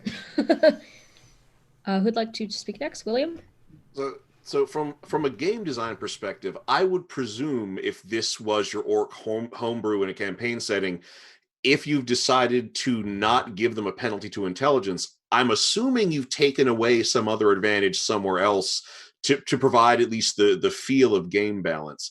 And so that would be the thing, I would look to. If the variation of a playable group is going to be so big from the standard that it will necessitate changing the rules, just try to come up with a few little tweaks to keep things more or less balanced. That being said, a character's intelligence has nothing to do with how smart they are. I'm a big fan of interpreting what stats mean within the context of your campaign. And like when I'm running D&D, your intelligence stat has nothing to do with what result you would get if your character took an IQ test, or could have all the contents of their brain sucked out and see how big of a jar it would a knowledge jar it would fill up. My general sense is, intelligence is just tracks a capacity for technical knowledge and raw capability, which is less important than the proficiency your character is going to have anyway, which is only going to go up as they level up. So yeah, I could stat up an orc with a 4 intelligence if I really, really wanted to. It doesn't mean they're going to be some bumbling incompetent. They can still be sophisticated. They can still be erudite. They can still have any number of uplifting and enriching character traits. It just means when it comes to the technical things, they won't be that good at. them, if only because that is how the math of the game works out. Mhm. I really like Do you that know interpretation. First, this question was from my wife, so hi, hon. Second, that is something like I deal with a lot. I'm sort of building a campaign setting right now, so I'm just going down what everything is and what I want to rewrite. And I know something really contentious in certain parts of the D&D community is the inspiration for why certain races are the way they are. And sometimes the solution is as simple as to echo what everyone else has said so far, just sort of rewriting it. Or if you want to keep certain things and you just want to change the reason, you can absolutely do that. But as with pretty much any person, you're not really limited to potential. And as long as you are okay with how the lore of something will inform how they act or the context that they use certain statistic in, then you are more or less fine to do whatever you want with that. And well, one of the aspects that brings the most contention is the fact that, as you were just saying, and we know with Tolkien it was orcs and people of Asian descent. So as long as you're using race in game as a trope for a human race, you're going to run into lots of problems. If you're going to break them up so that it's completely and utterly unambiguous as to them not being a human stand-in, then if the orc has a strength bonus because he's got the musculature of a bear, then that's okay.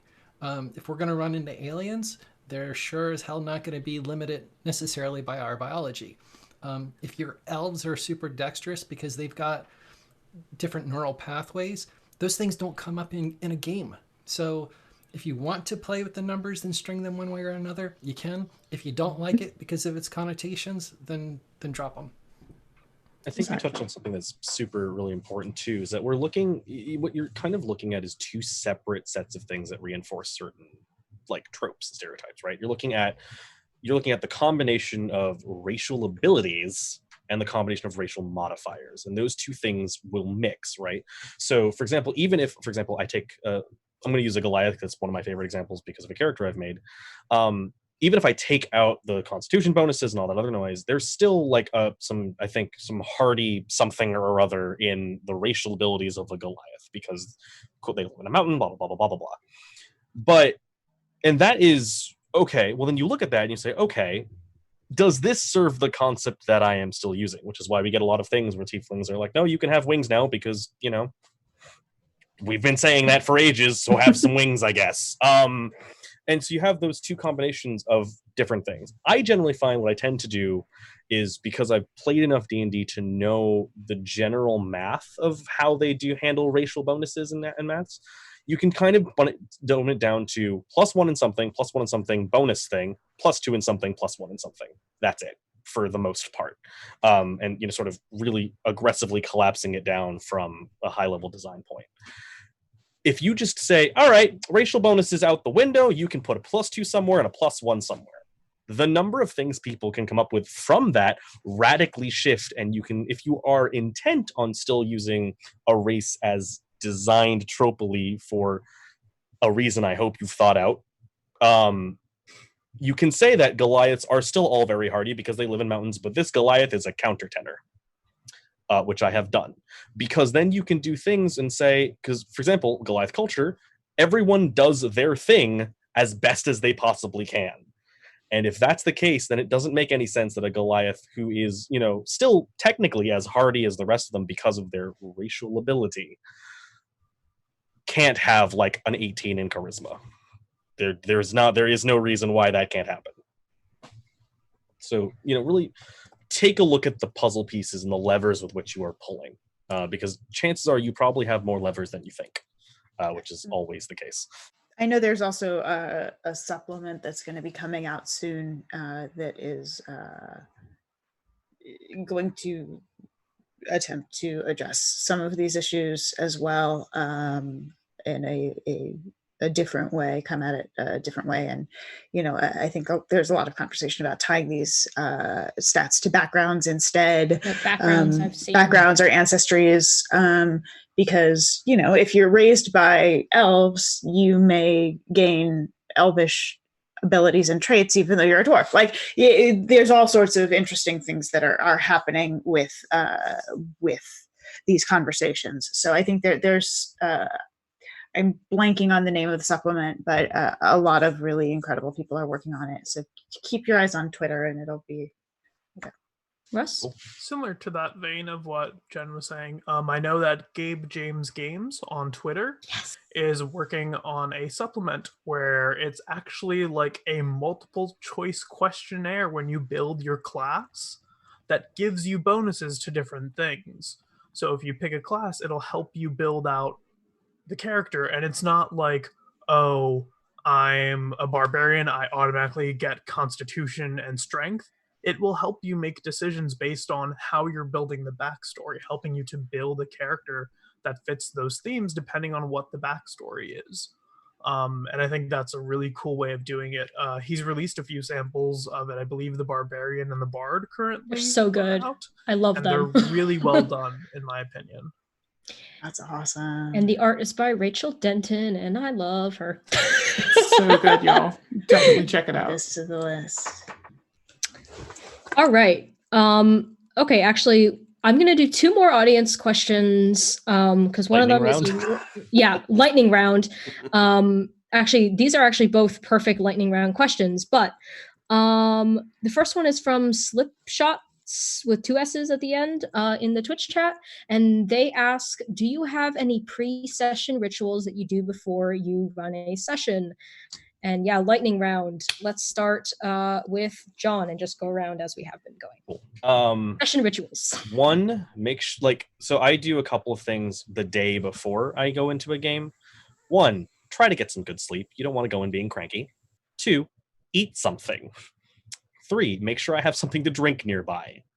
And then once I've done the basic stuff of sort of getting myself into an emotional set to be able to deal with people and run a game for some number of hours, take a look at what you've got prepped, refresh what you've done before, and then path out a couple of different things of where I'm thinking it'll go.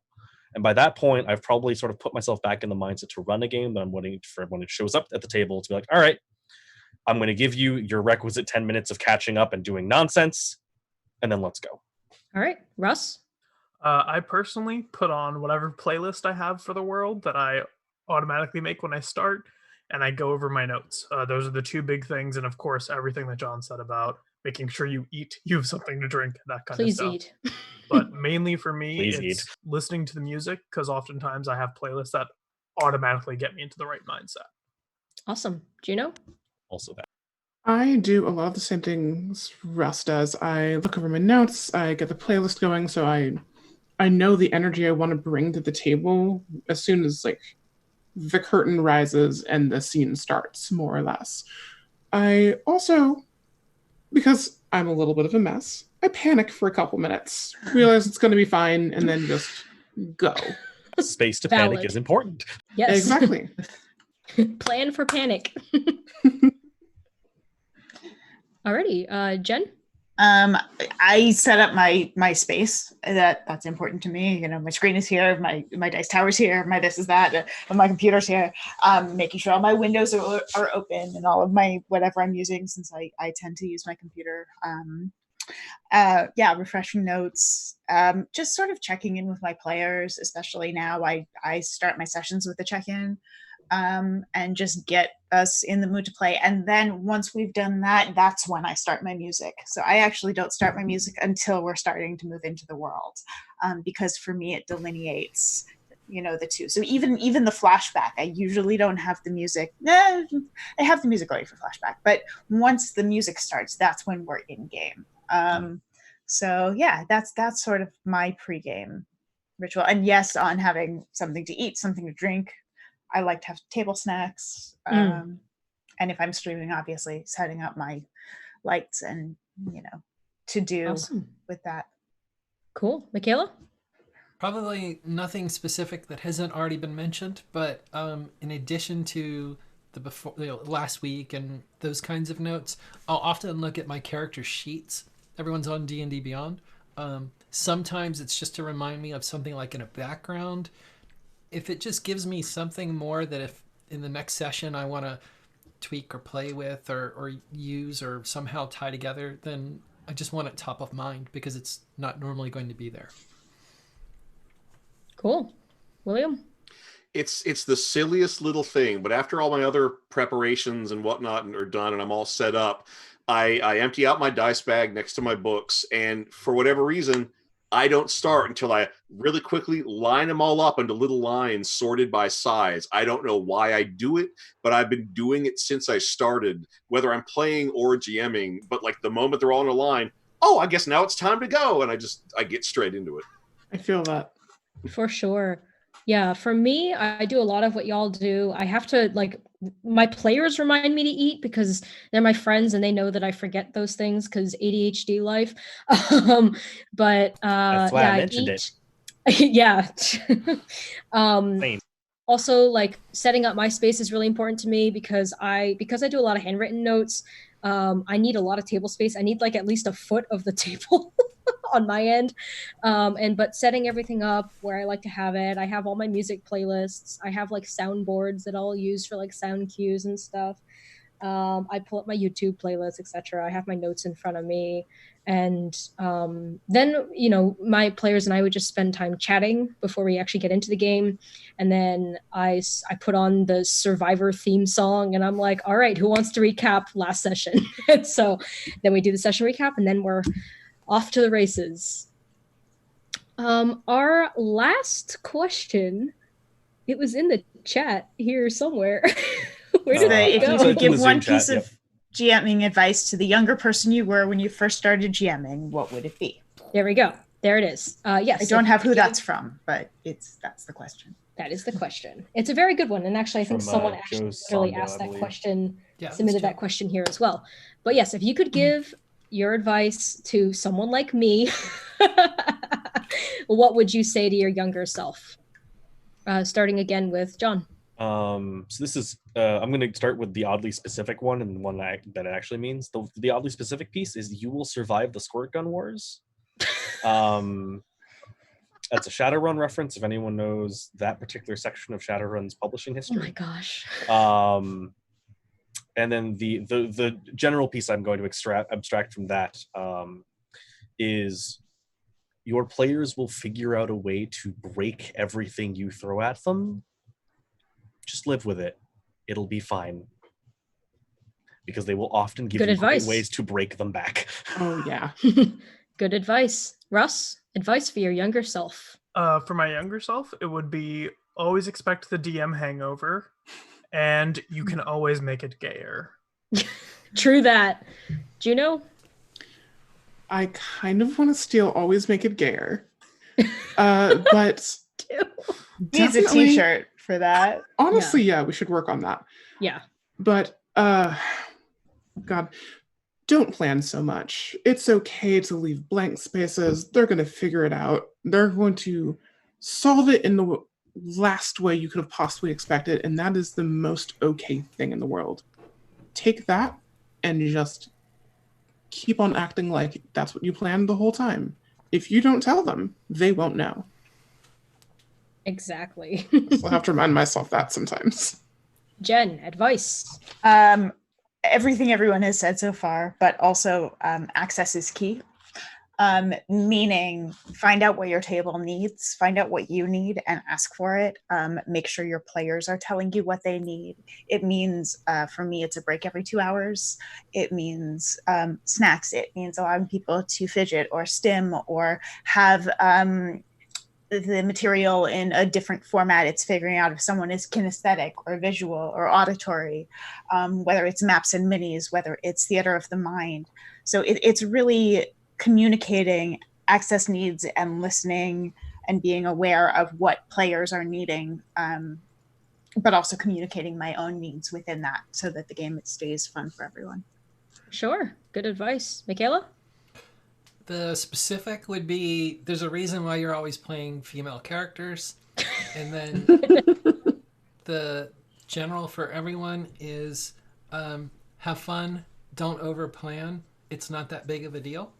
I mean, that's really it. For sure. William?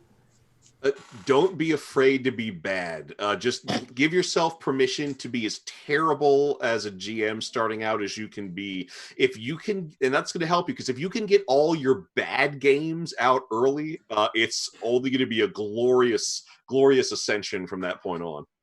For sure. For me personally, since I only started 2 years ago, but I still have learned so much in that time. And I think as time progresses, I'm going to learn so much more. But what I would tell myself 2 years ago is to screw imposter syndrome, because you're better than that. And your players are going to enjoy your game. They're your friends. And even though they're intimidating as hell, they're going to have fun. You're going to have fun. It's all going to be great. Also, I would tell myself to start working on your primer document earlier. This is an 8-page document about my setting that I just give people. And it's called What Do I Know? Because then they can avoid asking this question, because everything in here, I assume the characters know. And I would tell myself, work on this faster so that I have something to hand them would be nice. And also, you don't have to prove anything. You're here to have fun and just, have fun. Like it's a game. Like, come on. Yeah, so that about wraps up our panel. Thank you all so much for coming. I was very nervous, but I'm really happy. Oh, thank you. I do want to plug the vendors hall because I forgot to say that in the beginning. The bot has been dropping the link in, but you can also find it on the website, the Wix that was put up for this event. But in the vendors hall, also there's down lots in the description below. Also down there, cool. I feel like a YouTuber. Check the description. But anyways, like, comment, and subscribe. Hit that notification bell. Anyway, yeah. So the vendors hall has tons of great creators. A lot of them have discount codes. But yeah, check out the vendors hall if you have money to spare. There's some great creators there. I know that self plug. My work is there. Once I open up commissions, you'll be able to get quick character sketches from me for the sweet cheap price of $15. But then, yeah, there's lots of other amazing creators there. You should go support people. And yeah, to wrap this up, I want to give everyone a chance to plug some stuff that you're in. Go ahead and say where we can find you on social media, and yeah, plug your shit. John, you want to go first? No, but I'll do it anyway. Which is how I started GMing.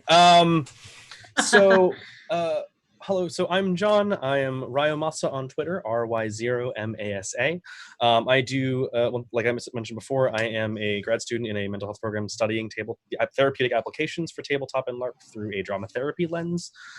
So a lot of my stuff on Twitter is either me yelling about tabletop games and gaming in general, or just like occasional mental health notes. That's kind of my entire brand. Valid. Actually. But other than that, I am in 2 stream games coming up. I'm in one starting this Tuesday called Thrall, which is a sort of grimdark homebrew take on D&D. That's on Unmade Gaming's channel at 8 to 10 p.m. Eastern. I'm also a member of the New Acadia Knights cast on Straticus Academy at 9:30 p.m. Eastern. That one runs a little late, so I know it's hard for people to join that one, but it's a lot of fun. Drop by. We're also working on a couple different products. I was working on the Omens Rising game, which, if you didn't see that, was the game right before this panel. It is a game using cartomancy inspired and card sort of mechanics to run a narrative heavy, rules light, other way around, game where we use a version of gamified cartomancy and divination to create a character collaboratively between GM and player. And then also, yeah, I think that's it, actually. All right, thank you very much. We just hit $900. That's awesome. Thank you so much for the donations, because that's not even including the subs and bits. So I'm so excited. Thank you guys so much. All right. Next plug, Russ. Hi, I'm Russ Wild. You can find me on Twitter at RussWildest. You can also find me in several different places. I am the GM for the all ages, all LGBTQ podcast, Prism Pals. I'm also a player on the Neverland D&D game on Saturdays at 2 p.m. on Welcome to the Parties channel. We are going to be having our penultimate episode next week, so that's very exciting. I am also a writer for the Unbreakable, the Pan-Asian anthology that's coming out very soon. That's awesome. Thank you. How have I not run into you before today? How have I never heard of this Asian thing? Oh, it's so cool. It's so cool. I'll send you stuff later. Wow, please. Okay, Juno. Again, Stuff to plug? I'm Juno. You can find me on Twitter at Stellar Empress. I am a voice actress and dice box maker. If you are interested in having a custom handmade, painted, and engraved dice box for your group or for whatever project you want, hit me up. I have my commission sheet pinned on my page, and I would be more than happy to work with you on any project you wanted. Whether you needed fancy accents or a guest for a villain, especially villains, I love them, or you just want something to represent the character or your group or your whatever, I'm here. Come find me. Hell yeah. All right, Jen, what are you working on? I am Jen Kretschmer. You can find me every Wednesday on D&D Beyond on Beyond Heroes. It's 2 p.m. Pacific, 5 p.m. Eastern. I do a lot of disability activism. On Twitter, I am at Dreamwisp, DREAMWISP. So I'm big on accessibility in games and inclusivity. What else do I do? I'm a TV producer, writer, actor, and doing some other stuff coming up that is going to be very cool. And that's all I could say about it. But it's going to be fun. Hell yeah. Soon. Announcements coming soon. Follow her. Follow on Twitter for more information. Michaela? Plugs. Hi, I'm Michaela. You can find me at Michaela_V_Sims. I also do part-time work for Beetle and Grimm's. So if I don't plug our Eberron Gold or our just released Avernus Silver Edition, I'm going to get a nasty gram from Matthew Lillard tonight. I don't want that. Nothing currently that's public, NDA life, but you can probably expect some streams or some other things upcoming. Woohoo! William, what are you doing?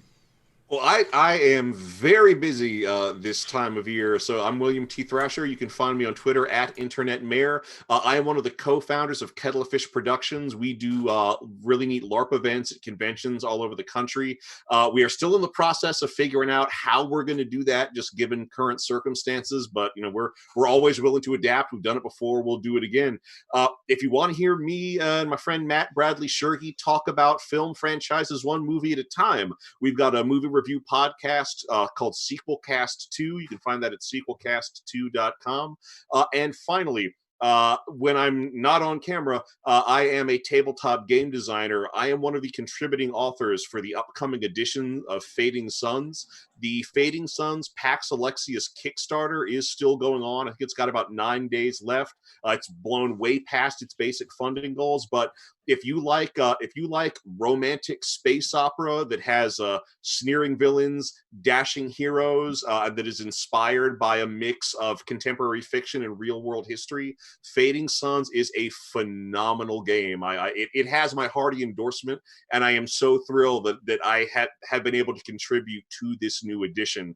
It's like if someone asked me to make a Star Wars. That's how I feel, and I hope you'll take a look at it. That's awesome. William's amazing. I actually know him because he came to my school and ran a LARP for us, and it was fantastic. We all got Thanos snapped. Yeah, so hello everyone.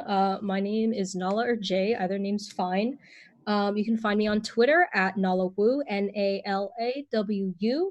I am Nala Draws everywhere else. I don't know why my Twitter's different, but that's where we're at. You can find me on, we're playing Star Trek Adventures on the FCRD channel on Monday nights, 6 to 9 p.m. Eastern Standard Time. Hashtag Queers in Space. Our entire cast is gay, and we are making Star Trek gay. So if you're interested in Star Trek but gay, come watch our show.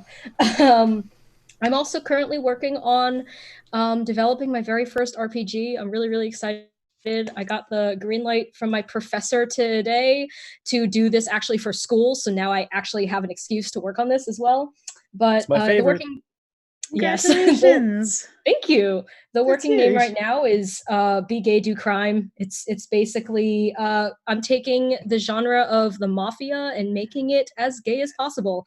It's going to be a very rules light narrative, story focused, play by post RPG meant to be played over Discord. It'll be about found family relationships, secrets, and betrayal amidst the struggle to make it in the crime scene. I'm really Cannot wait excited for that. I'm really excited. And then lastly, if you want to follow my Twitter, I talk a lot about diversity in the tabletop games industry. I am a queer transgender person of color, and so I talk a lot about all of those communities. I also talk a lot about ableism and stuff like that. But yeah, if you want to learn some stuff and also stick around for memes, follow my Twitter. But that's about it from me. I want to thank you all so much for coming tonight and for coming to my very first panel on the internet. I appreciate all of your support, and we raised $900. Yay! So exciting. But I want to give a big thank you to all of these wonderful people over here. Please support them, do their things, and I hope to see you all on the other side. I don't know how to end this, but thank you all so much for coming. Thank you Good all night. so much. Goodbye. Bye. Goodbye.